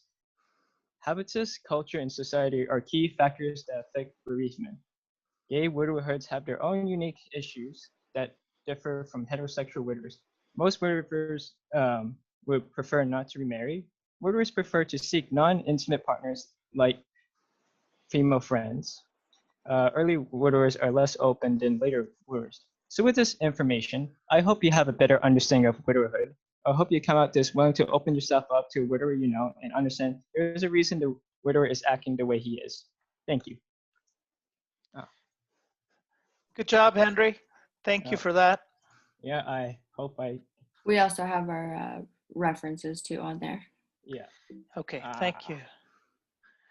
Is it at the end of your slide? There we go. Yep. So now it's on record. Good. Very well done. Quick feedback for you, Henry. Again, good pace, very clear logic, very well explained, especially the different pillars that impact widowerhood. So I like that very much. And a good summary slide at the end, summarizing everybody's work. Questions or comments for Henry? I guess no questions. Hey, we understood everything. Yay, I did my job. All right, good job. Thank you. So if anybody wants, we'll have a 5-minute break. Just, if you want to go visit the washroom or whatever, then we'll have the last group present. So it's 2:22. So let's say 2:30 gives everybody time to go take a little break, and then we'll look at later life and fourth age culture.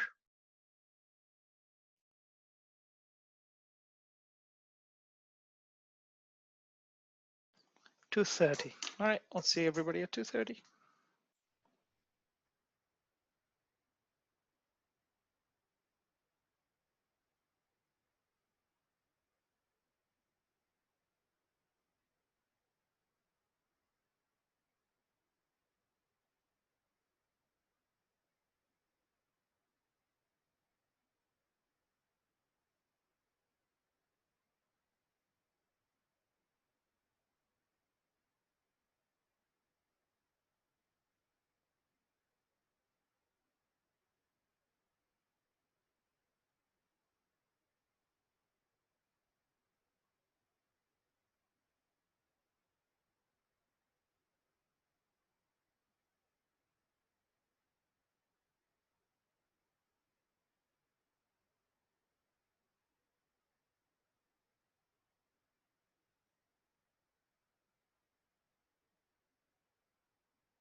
Sorry, I spent the last 5 minutes talking and didn't realize I turned my microphone off. That's not particularly helpful. So it's the fourth group 4 and later life and fourth age culture. So who's going first? Hi, I'm going first. Okay, all right. I'll just share my screen. Great, thanks.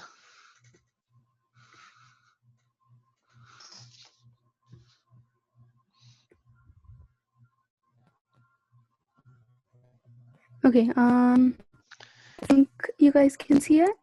Yep. Yeah. My group is talking about life and culture. So I'm doing the introductions. I'm going to be talking about the basic things that we need to know about late life. First of all, the definition and the meaning. So the meaning of late life or the fourth age culture is that it's the last portion of one's life, and it's the third age culture. So it's basically when someone goes from being old to being very old. The transition between the third age culture and the fourth age culture is usually gradual. It's not abrupt.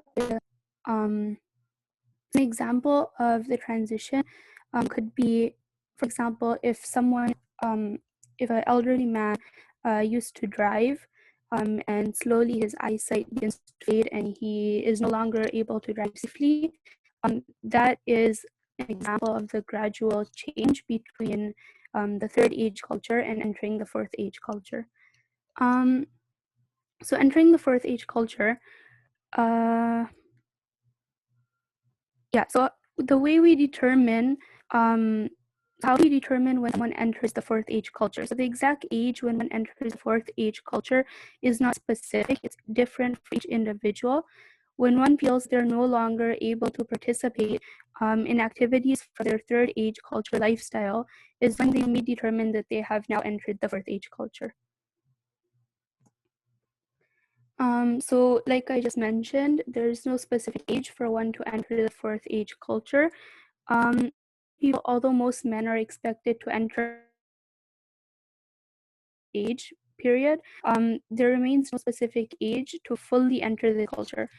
Some people may enter the fourth age culture as early as their 60s, while others may enter it as late as their 80s or 90s as well. So the reason behind different ages and different times for to enter the fourth age culture for each individual, that is obviously based on differences such as differences in environmental factors, financial status, social class, race, ethnicity, etc. And also the way that one was brought up when they were younger, things that may have impacted them or their body or their health while they were growing up as well. So the fourth age culture is known for a lot of changes and challenges. So as men enter late life in the fourth age culture, they begin to face many new challenges. Often, so some of the examples of the type of challenges that people face in this culture in late life are the first one is the diagnosis of a chronic illness, either to themselves or their loved ones or their partners. There is an obvious decline in health for many people. There's passing away of friends or their spouse, their partner, family members, being relocated into long-term care homes. So letting go of their own home and they have to move. And facing financial issues is another challenge that many people are faced with in the fourth age culture. One change that also occurs is a change in masculinity. So when men enter the fourth age culture, they feel pressured by resilience and by the hegemonic masculinity that they were used to their entire lives. So basically, they feel the urge to toughen up, as they may have heard or they may have done or confirmed to in their younger years, but now they may not be able to do that any longer. The dependencies also, another thing that also increases in each culture is the dependencies. So elderly men, they have to depend on people, their family, their partners, their friends, for many basic things as well. So this may also affect their masculinity, as they may have wanted to do everything on their own. They may want to seem and feel powerful, but they're unable to feel this way any longer. So there's a change in masculinity as well. Changes in adapting to the new lifestyle. So when one enters the fourth, it is a change that they have to adjust to and adapt to, and it becomes a whole new lifestyle. So the first thing that you should do is new techniques to adapt and cope. So this can be different for every individual. Everyone copes and adjusts to this new lifestyle in their own way. While entering the fourth age culture, men must understand that they must learn and expect to adapt to a new lifestyle and the changes that come with it. They must familiarize themselves with techniques that may help them with a new lifestyle as a means of accepting the reality of the situation and preventing anxiousness and apprehension. So if they are unable to cope and adjust and find a way to adapt to this new lifestyle, this may cause them anxiousness or apprehension. So this is why they must find ways to do so. This is a quote that was in the textbook. An elderly man, while entering the fourth age culture, what he said was that I'm recognizing that I'm at a stage in my life where I've got to adapt to a whole new lifestyle. You need to accept the reality of what it is and develop ways of coping with it. So basically, he says the same thing, that this is a new lifestyle, and you need to learn. You need to accept the reality of it, and you need to find ways to cope with it. The new lifestyle. So there are different ways that people cope with it, and one of the most common ways is engaging in activities that are of value to these people. Sorry, one second. Yeah, old men in fourth age culture have different ways in which they spend their time and adjust to the new lifestyle. Completing unfinished activities, spending time admiring fresh air in a new day, finding one's spiritual self, engaging in personal quests, and learning new things. So these are all examples of ways people engage in activities to keep themselves busy and to cope with this new lifestyle. Older men, they also begin to interact more with those that add meaning and value to their life, such as family, friends, and often paid care providers. So basically, not only do they engage in different activities, engaging in different activities for them, this also becomes their personal quest and their own journey, and they also begin to interact more with the people, with the family, friends, their close ones, and to the people that give meaning to their life and provide them value. And the last thing that I'm mentioning is acceptance of the reality. So most old men will live into late life aware and knowing of their frailty and their situation, and they begin to accept their impermanence. So first of all, it's really important to accept this. It's really important for elder men going into the fourth age culture to know and to accept their frailty, to accept the fact that their permanence, the fact that everyone must die. And so this is another quote that's mentioned. A man in his 90s stated, this is also from the textbook, I must be getting to the end of the line now. So he had entered the fourth age culture, and he realized the differences in his life, and he realized the changes and challenges that he was going through, and he accepted the fact that it may be soon to his death. Yeah, that's it. And the rest of the topics will be further, or all the topics will be further by members as well.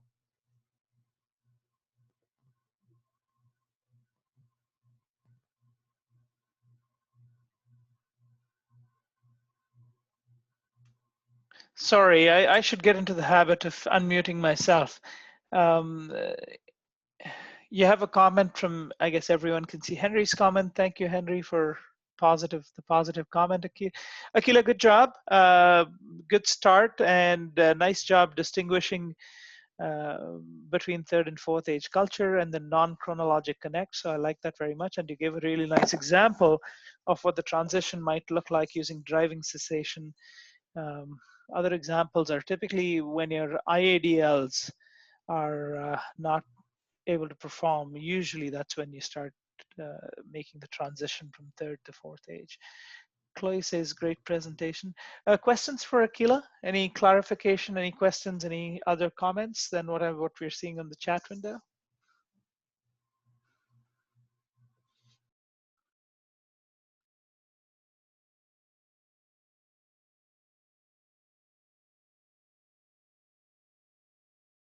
Okay, seeing none. Thank you, Akila, that was great.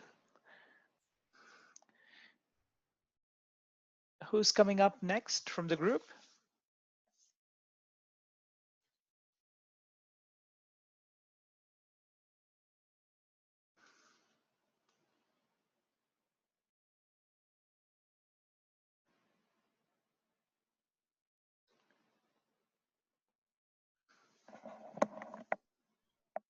I don't know if I'm next or not. Is it fourth age in a cultural field next? I don't know how you organized your talk. Folks, Nicholas's and Akila's. Okay. Well, then it's you, Nicholas. No, I'm agency in late life. There's the fourth age as a cultural field next. Right. I think it's so who's? Okay. Sorry, that's me. I was on mute. Okay, I'm just going to share my screen. Wonderful, Sarah. Thank you.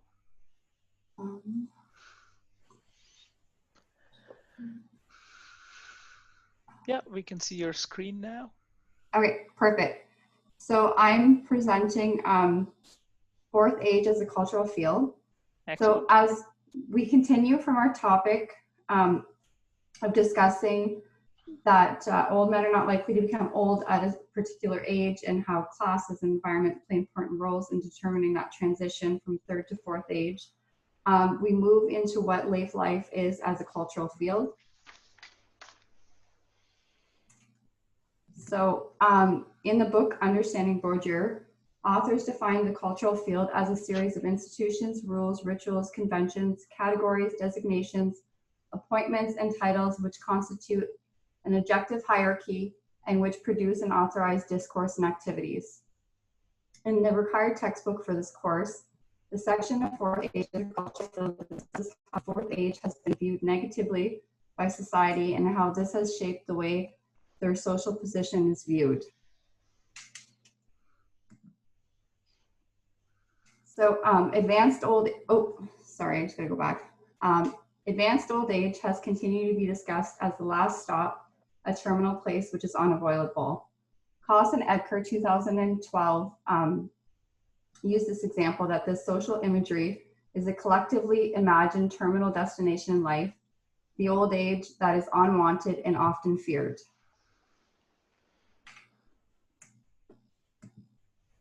The author Thompson Jr. discusses how when in the fourth age, men are often marginalized and portrayed as less than. The author also discusses that when older men are in the advanced stages of their life, it is often associated with the image of mental and physical decline, and that has impacted the lack of value towards their role in society. Additionally, the labeling of individuals that are living in the fourth age ultimately increase the negativity towards them from society with such words as they used in the textbook: vegetables, untouchables, and gomers. So I just pulled this. I really liked this just to talk about how it's not just today, but throughout history. So Aeschylus had put this quote where old men, what are they? Fast fading the leaf, 3-footed they walk, yet frail as a child, as a dream set afloat in the daylight. So I just kind of liked that to add to that. 3.3 million, that is the number of people aged over 80 in Canada by 2036. So this point is brought up as there has been a continuous increase of men entering the fourth age, and the author discusses that this has led to an increase of care. With this shift in society, it is discussed that this image is being seen more frequently in our culture today. Thus, this continual image of frailty and dependence reaffirms the social imagery of the fourth age. It is also discussed that with the third age being a cultural field, the representation of the fourth age as being a social imagery, the fourth age is determined with the word imagery due to the fact that the fourth age is not seen as an age cohort, but sort of a terminal destination. This image has impacted the discriminatory views of what society has put on adults in the fourth stage of their lives. So this black hole, the image that it can't be really understood and cause great fear. With the current global pandemic having a major impact in all our lives, we see how society has characterized the fourth age that as a terminal destination and inevitable, therefore diminishing the value that they have in society. So there's just a quote from Secretary General Anne-Sophie Parent, where she said, "When we look at the number of people who have lost their lives because of COVID-19, half of them were older persons who were never brought to the hospital." It is also discussed that the fourth age was not emerged from the third age, but actually the opposite. The third age that is associated with choice, autonomy, and pleasures of later life was birthed from the culture of the fourth age, which is imaged as dependent, frail, and waiting to die. The shift to the fourth age is dreadful to most as independence is stripped away and they gain a new status of a degenerate or a resident.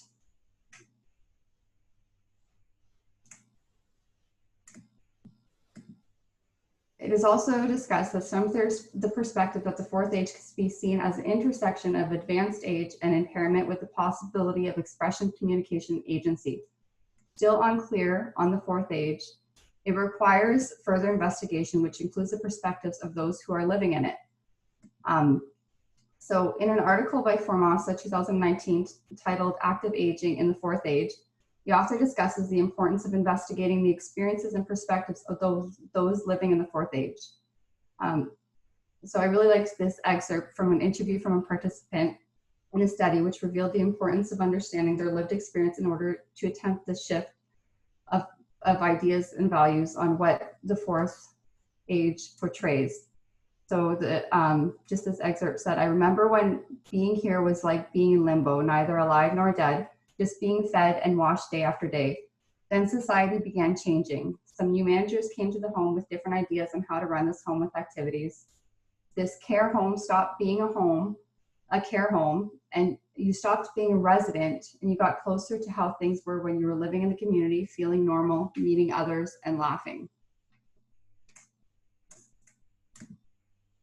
In conclusion, this fourth age imagery has been ultimately characterized as negative. This negative association with the fourth age has been rooted in the image that society has characterized this stage to be. This negative association of weakness and frailty has reinforced the marginalization and exclusion of those living in the fourth age. The next section, agency in later life, will highlight that though very old age is often associated with the increase of dependence, personal and social agency is not absent. And that's my presentation.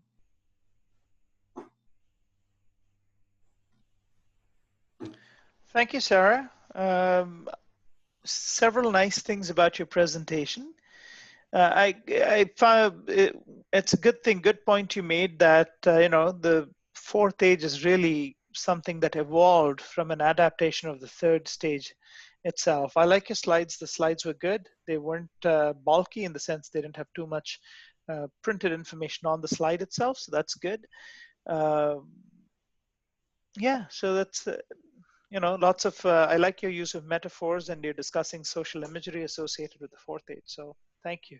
Thank you. Questions for Sarah?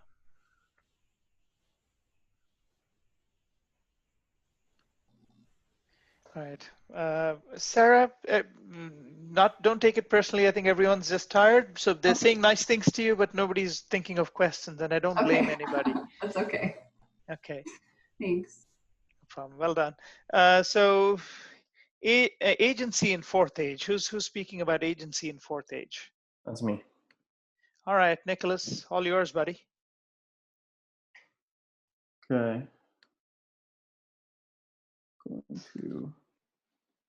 All right.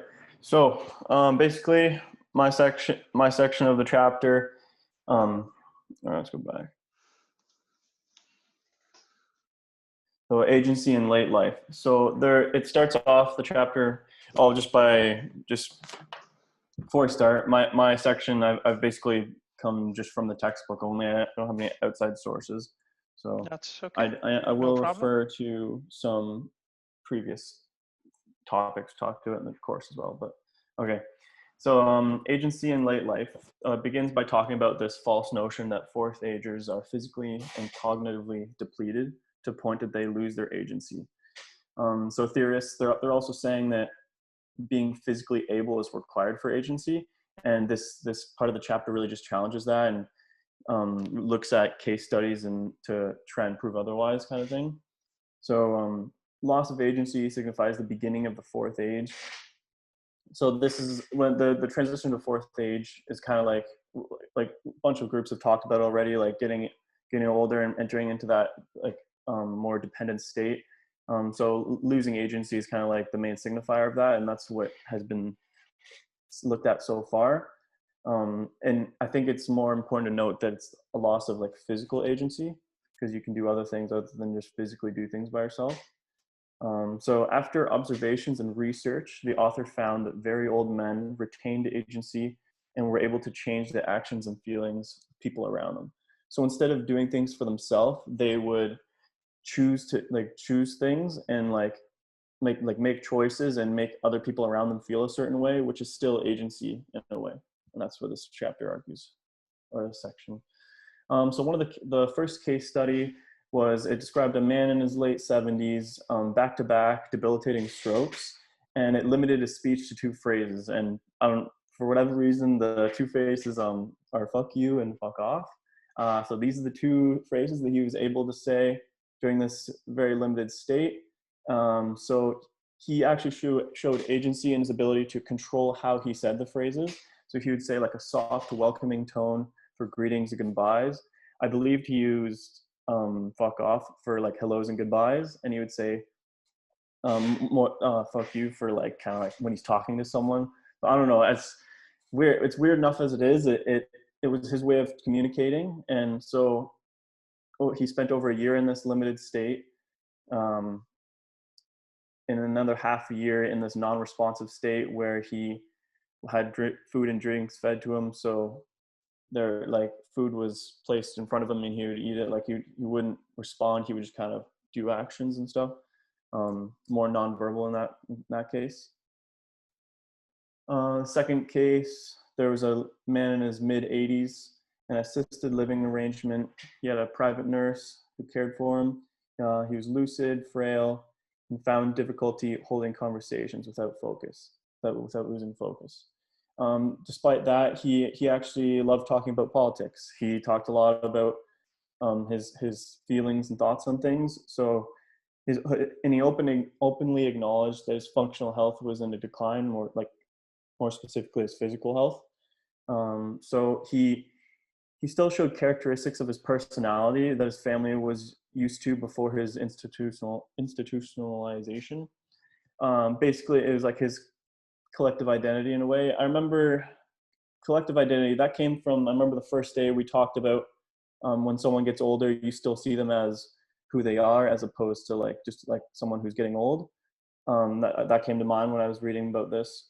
So he was still seen as like their grandpa or their significant, their personality was still there kind of thing. So an example, when his family would visit, his daughter would say, "Take your meds and take it easy," and he would smirk. So just little actions like that affirmed his agency despite his very dependent status. I think I may have gone past the slide. I went past the slide. I'm just going to read it. So individuals in the fourth age generally have accepted their debilitated lifestyle and adopted to show their agency in a different way. So agency depends on social capital. So when we talk about social capital, it's basically the social tools you have available to you to communicate. So the more ways that you can communicate with someone, the more social capital you have. Now that's going to vary for people in this limited state, and it can be seen as any intentional choice or action that the person is doing. So cues can be verbal or nonverbal. Verbal meaning like phrases or and stuff like in the case study, or nonverbal could be when you have limited speech or no speech, and you have limited to like waves or like certain movements can mean certain things. And so yeah, I have a couple more things. There's something I heard from Brian's presentation. I just want to speak on that. So when fourth agers lose ability to care, it's perceived as a loss of agency. And my chapter tries to argue that although it may be not physical care, the feelings are still there and is shown in other ways, such as nonverbal cues or short phrases, like the cases talked about in the studies. So like not being able to care for someone, that could be seen as a loss of agency, but again, the agency is still there, it's just in different ways. So I just want to quickly touch on a narrative, on the narratives. So there's like the chaos narrative and the quest narrative, which I feel kind of loosely related. So the chaos narrative was more for people around the person. So not the person who is in the fourth age himself, but say like your significant other is entering kind of their fourth age where they can't do things to themselves anymore. Say like the significant other, like spouse or mother, will start to be in that more of chaos narrative. So I kind of felt that was relevant. So then there's a quest narrative. So dealing with the problem, aka loss of agency, head on and accepting it. And so the goal is to gain something through the experience. So fourth agers quest to regain some of their agency by showing it in a different way. So that's kind of what I have for that. Another thing is aging masculinities. So it can be shown with limited social capital available. So when someone in their fourth age can't do things to show show their masculinities, another way they could do that is like kind of like decorations and stuff that they could have around the room. Like if they're in like care facilities, they could have lots of decorations and stuff that show their masculinities as opposed to being able to do things more. And yeah, that's all I got for agency in late life.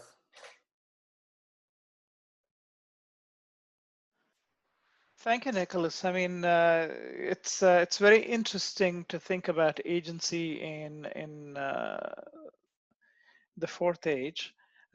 Do people have comments or questions for Nicholas?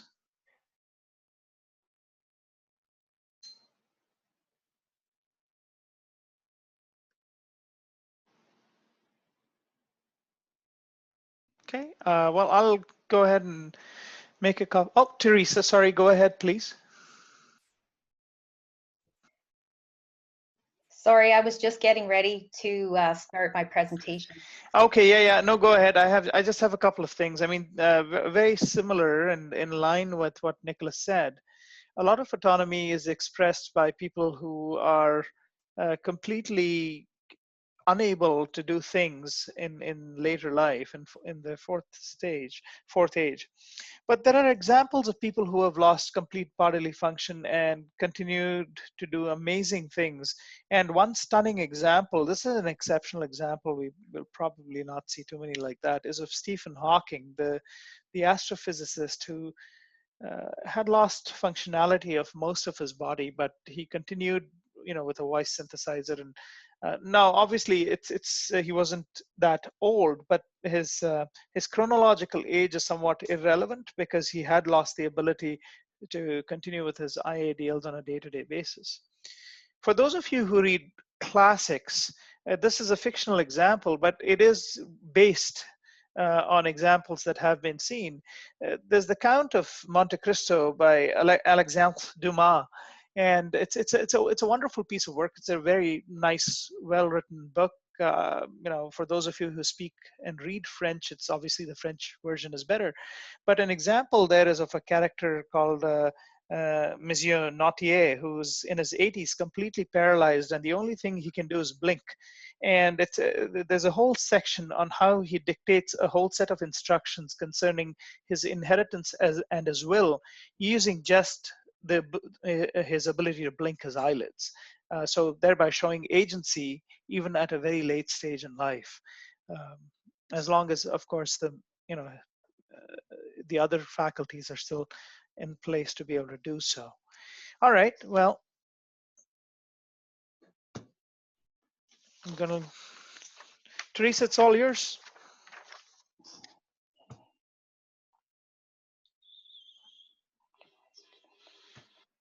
I think I'm getting it. Come on. Oh, there we go. Yep. Okay. Lifestyles of the fourth age. And, yeah, and now I want to see if I can record that button right there. I haven't done this before, like many people. Okay. Okay, so am I recording? Can you tell? I can't. I honestly can't tell if you're recording, but I am. So. Okay. All right. Well, you can hear me, so that's a good sign. Yes. Yes. All right, everyone. My name's Tree, and I'm presenting on lifestyles in the fourth age. And as our group and class have covered thus far, the cultural fields of very old men continue to support their practices of aging masculinities. And aging is often exercised in the maintenance of lifestyles, but with some amendments to what they were practicing in their third age. And how do I got to figure out how to move to the next slide, sorry. There we go. That's okay. All right. I'll admit that I was a bit disappointed with this section of the chapter because it doesn't really do justice to the many ways very old men hold on to their lifestyles and practice their masculinities. In long-term care, for example, Evan talked a little bit about the dearth of research on the experiences of men, and I think this fourth age group, probably because of their vulnerabilities, there's a lot less research. I mean, just to get approval for ethics can be problematic. I would have liked to read more about some of the things I've observed in long-term care homes. You know, men who continue to smoke with their buddies and smoking pot and listening to rock and roll and bantering about sports and gambling and going out to get more tattoos and, you know, bucking or clashing with management and insisting on barbecuing once in a while and, you know, bucking the system a bit. I would have liked to have read more about that. However, the author of our text does provide us with a good snapshot on sexual and intimate relationships in this age, as well as care services and housing choices as parts of the lifestyles of very old men. He also speculates on what the future holds for the fourth age.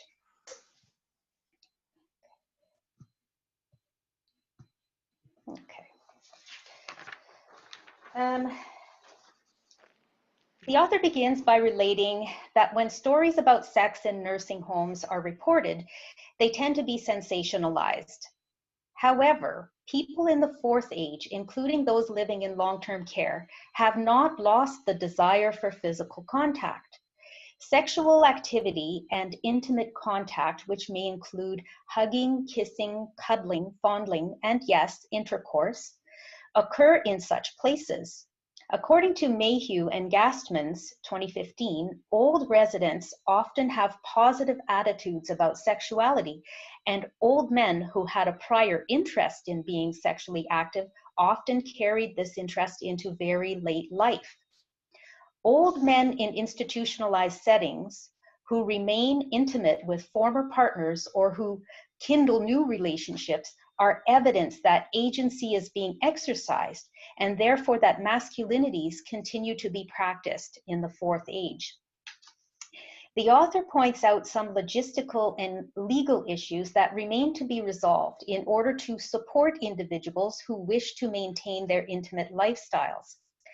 Lack of privacy, the negative attitudes some staff members have about intimacy, particularly when it involves old gay,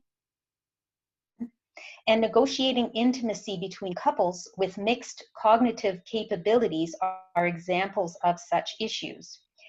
These are also issues in Canadian long-term care homes.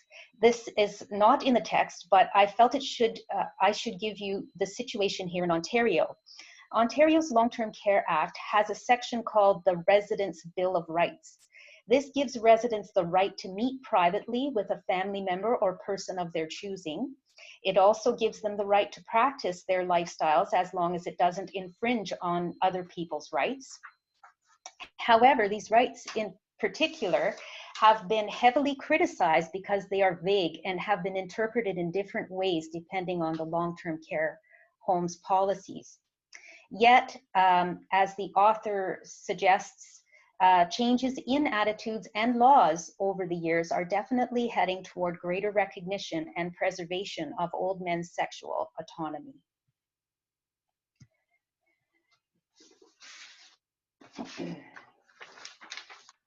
Old men in the fourth age need care. The care may be informal, such as when family members provide help with cooking and cleaning. It can involve formal care services or formal care services in home or in service integrated housing, and it can include round-the-clock care in an institutional setting. Palliative care can also be included in the suite of care services available to fourth agers. It aims to help old men and their loved ones navigate the very end of life while preserving personhood and quality of life. Care and care services are expanding. Third agers expect to be presented with options and choices for care. Residents in the UK said that they wanted their fourth age to involve living with care rather than existing with care. And so there is a move to ensure care services promote choice and control. According to Callahan and Towers 2014, this recently became a priority in England and is at the heart of recent drives to, because care is such an important part of the fourth ager's life, and because these services are expanding, the author emphasizes that the fourth age, with its attendant focus on care, is an emergent cultural field. The author also highlights some interesting research notes from Callahan and Towers in the UK. One is that people aging in place and receiving home care services felt less control over their daily lives than those in care homes. Another is that, unlike preceding generations, more old people would rather move into a care home than depend on family for care. Howe Jones and, oh, I'm going to change my slide.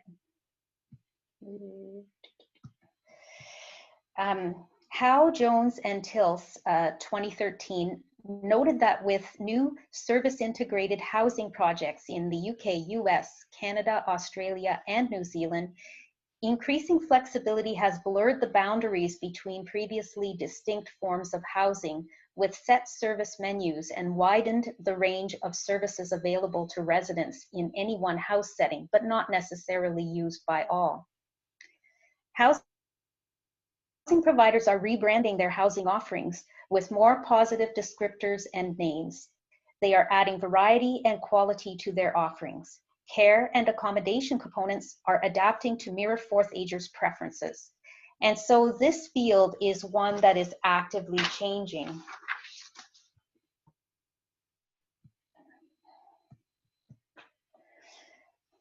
The author muses on the prospect of moving into a time where profound dependency on limited options in old age is replaced by an abundance of consumer-based choices for lifestyle supports and care, a time where the fourth age becomes as individualized as the third. The question is, will we continue to hold on to the idea that the fourth age is nothing but a black hole characterized by abject dependency? This would be a welcome change. With or without these changes, very old men will express their masculinities through their agency, which is a testament to their resilience as they progress through the fourth age.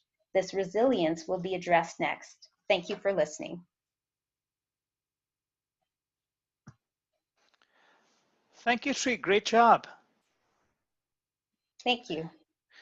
Yeah, I like how you, I mean, you obviously it was quite reflective, your section. You had a chance to think about it, look at your personal experience, and your critique is very valuable in the sense of, you know, a lot of comments not based on what's being seen in long-term care homes. Yeah, and I like you brought your personal experience of what's happening in Ontario itself. Now, just from an opinion perspective, you spoke about more customization of support for older adults or older men in the fourth age. What do you think might drive that? Do you think it might happen, and what do you think might drive that? So the author suggests that it's the people in the third age themselves that are saying, I don't want to go into long-term care if it means X, Y, and Z. I want to see this, this, and this, and I'd be willing to pay for it. That's how I see it. So you see the drive itself coming from individuals in the third age who are actually the boomers, so probably a very powerful cohort or generation moving into their fourth age, maybe in another, well, we don't know the time, but I would speculate to 15 years or so, 15, 20 years. Okay, well, thank you for that. Welcome. Any other questions or comments? We saw some comments in the chat window, so thank you for that. We don't see any raised hands. Okay, so we will move on then in that case. Is it Michelle next? Yes. Yeah. Can you hear me? Yeah. Oh, you can? Okay, good. It's not telling me that it's working, so. Okay, no, we can, and I think. You're able to see everything? Yeah, I'm able to see your slide. Yeah, you just turned off something on your iPad. Okay, perfect, as long as you're able to see. Okay. Yep. So I'm the last section of our chapter on resiliency. And I found this topic extremely important for me in my life right now because I'm actually doing my psychology thesis on resiliency in the elderly in the fall. So this is extremely relevant to my thesis, and I do have to recommend that because there is a lack of research in most of the topics that we've actually discussed in this class. There's so many research opportunities or research topics that are out there for older men, especially resiliency. There definitely wouldn't be a lack of topics to look up and support for sure. So to start off, I was just kind of wanting to briefly talk about what resiliency is. So here I have, I just put a few quotes from the book, just explaining, but I do actually really like this one. So it's positive adaptation when faced with challenging life circumstances and prevailing over the adversity of racism, homophobia, bodily aging, or socioeconomic disadvantage. So this is what resiliency is, or it can be, because the important thing about resilience is that there's not an actual one common interpretation of resilience, and it's unique to anyone in any given situation. So all these theorists are trying to give a definition or give a straight interpretation, but it really depends. In fact, on the early thesis of resilience is that resilience was an acquired trait, but in later research they were able to distinguish that it's actually a common experience for most individuals. It's already rooted in us, and this is what brings us to one of the concepts of ordinary magic. So in the chapter, they were just explaining how ordinary magic is just a term to use to explain the commonality of resilience, which is rooted within every individual, and it's brought on when faced with adversity or any life challenges. I do like this one little quote too on the second quote. It says, thriving is surviving. It's just a big focus on how someone is able to adapt to like life changes or circumstances. So I did notice a few theories within the chapter. I'm not going to go through them all, but these are the two that I found extremely interesting. So for the first theory, according to these gentlemen here, I'm not going to attempt to pronounce their names. They have this concept on the I am, I have, and I can. So I'm just going to read what they wrote just so it might be a little bit clearer. So the inner strength, which is considered to be the I am, included positive thinking and sense of humor. So the I have is actually attributed to having a strong faith and spiritual support. And the I can is resilience and rebuilding resilience. So I think this is extremely good theory. And on the other hand, Bonanno, I'm sorry if I mispronounced. So he has his theory on resilience, and it's more towards the 5 Bierman trajectories of resilience. So, however, there are limitations to this theory, according to the author of our book. So they didn't like the fact that it was a linear model, and the fact that even giving the fact that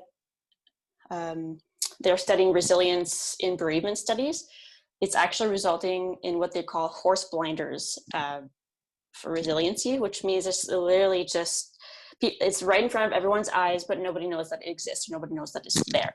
So that's kind of why I was saying it'd be important to get into more research into men in their fourth age or later life, because there is a lack of empirical evidence for most of these theories. So for the themes, so I did find also certain themes. So like I mentioned, because everyone has their different interpretation, a lot of people kind of approach it in different ways. So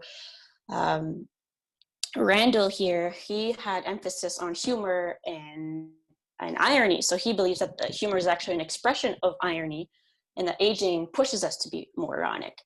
So he says, resilient old men can laugh at themselves and even chuckle on occasion with an ageist joke. So that's how his perspective on resilience is that they kind of just laugh at, the physical maybe struggles that they're experiencing, or they use humor to, to ease the injuries or any struggles that they're going through. So there's also lots of the themes on ego development, faith development, development of wisdom. I'm not going to go through them. I just wanted to write them down just because of the amount of theories there were on resiliency. But I will touch on the widower. So this was, I did classify it as a theme just because it spoke a lot about it and how resiliency has to do, or how widowers go through resiliency in particular ways. So it's saying that resilient widowers detach themselves from participating psychologically in their former marriage or their past marriage. So their goal is to focus on their future. So they have to be future oriented, live in the present. Most people that are widowers tend to be stress resistant and very adaptive, but they can also be very maladjusted, and not all those that lose a loved one will be dealing with it quite the same way. Some people may not even be able to be as resilient quite as fast. So it can be as little or as too much resilience. It could be faster, but it's very very unique to everybody. So there was a mention on the relevance or the importance of religion or spiritual beliefs. So there was actually a little research, or little successful research, stating that there's an important relationship between the resiliency and someone's beliefs, spiritually or really religiously. However, they did find that men tend to actually be more at peace in their later lives when they do follow religious or spiritual beliefs, when they do have something to believe in. And I do completely agree with that, because my boyfriend's grandfather, so they are an indigenous family, very spiritual, and his papa is probably the most patient, down-to-earth person that I've ever met in my life. And to be honest, he is a role model for me, and he is in his later life. But we can learn a lot from people that do have strong beliefs, because it's guiding him into very, very peaceful later life. Especially the fact that he had found out that he had cancer last year. So he's taken it very well. And is just to say that resiliency is such a strong concept in, or a strong coping mechanism in later lives. So this is, I'm just going to summarize quickly my part, as well as just the chapter itself. So here are a few of the key concepts that we cover. So we have older men gradually enter the fourth age culture. They must accept their new reality and face new challenges. We've also touched the different types of narratives that men in their fourth age may either be approaching their new life with. And in general, very old men use their agency to maintain their lifestyle preferences, or habitus, as we may say, in the fourth age. This use of agency, too, is evident that masculinity scripts are performed to the very end of their lives. And so, also lastly, a resiliency, it's a concept of many meetings. It is not an acquired skill. It is embedded in everyone and comes out to protect us when faced with hardship. Resiliency is unique to every individual going through personalized circumstances, but seem to be a big part of bereavement. Fortunately for widowers, resiliency allows them to become future-oriented and bounce back from their loss. And that is it.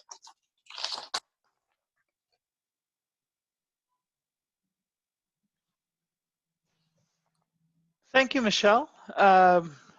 Nice, very interesting presentation about resilience, and perhaps I can ask you to weigh in a little bit, since you are a psychology student. Typically when faced with adversity, there's the fight or flight response. How does resiliency go beyond, and I'm asking you to speculate, so it's okay if there's no right answer. So how does resiliency go beyond the very simplified or oversimplified fight versus flight response?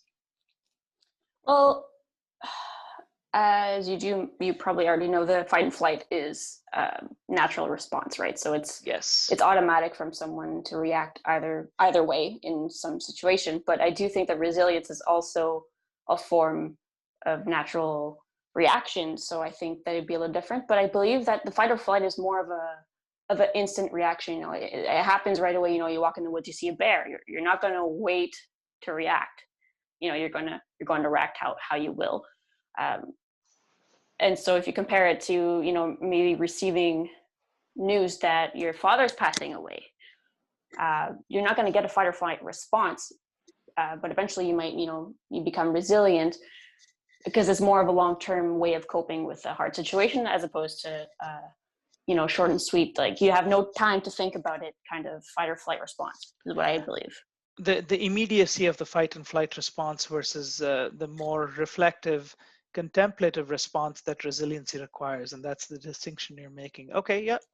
Well, and then some actually, some don't know about resilience. Some have different levels of resilience. Some might have to work at it. If it depends on someone's perspective, or if you're pessimistic or versus realistic, or it depends on each individual's habitus on how they're going to be resilient, or if they will at all.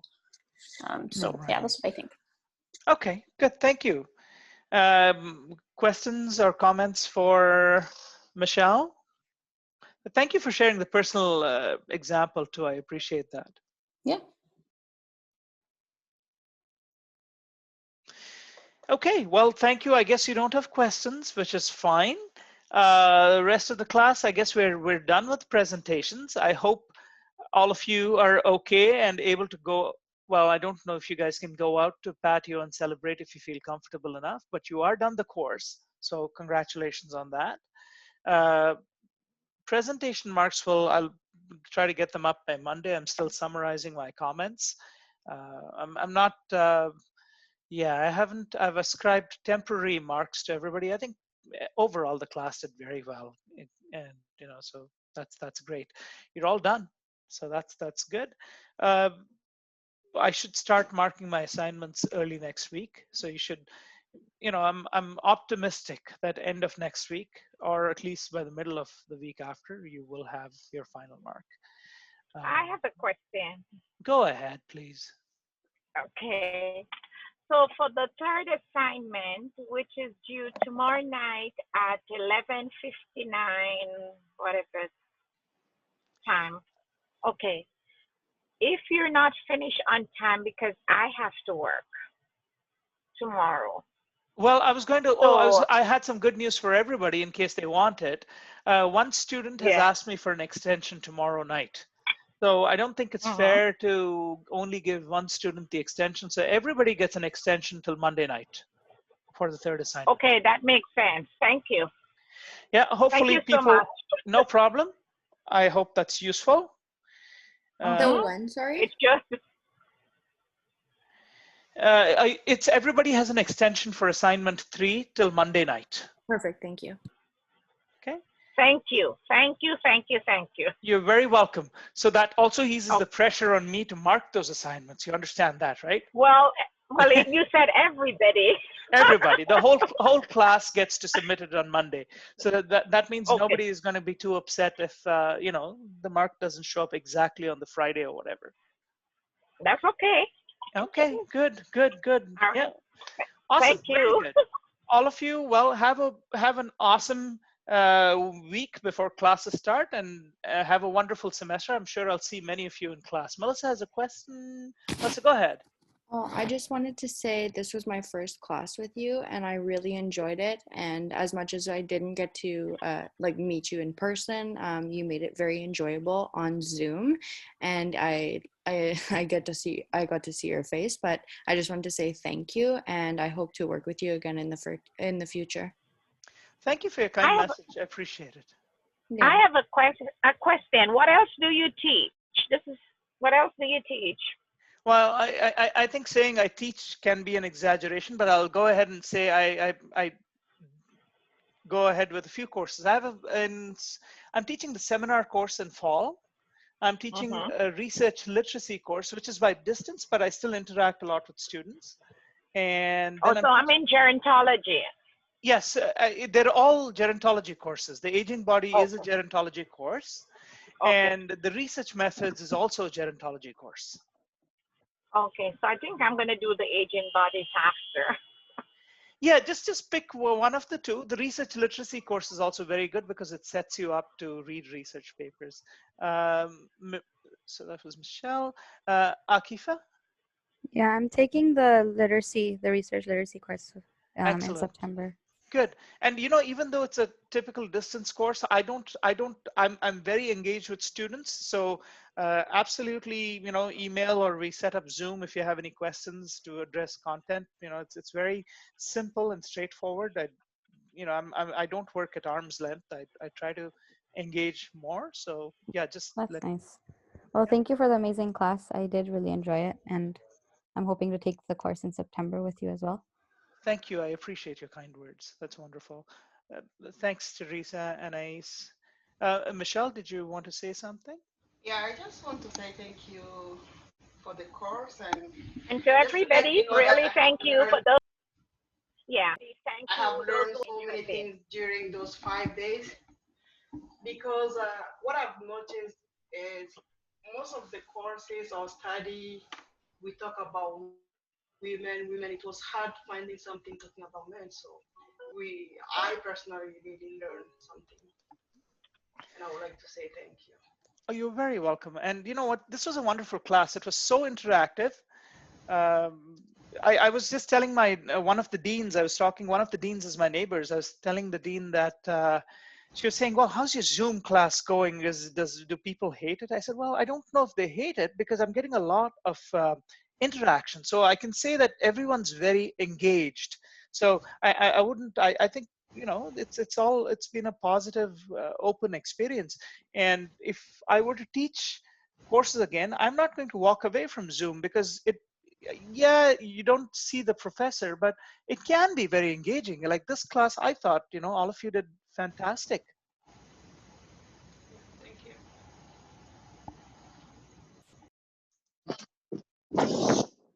Jesus. All right. Well, you know what? I mean, you all probably have things to do. Melissa, did you have a comment? You had your hand up, or? Yeah, I just had one thing on my list to ask. I had it Sure. written down, I think, from the other day, that you had said, is restitution and restoration, are those the same or different? In the context of this course, the same. Perfect. Thank you. I just No, wanted to clarify. sure, no problem. Okay, good. Well, signing off then. All of you have a wonderful evening. Take care.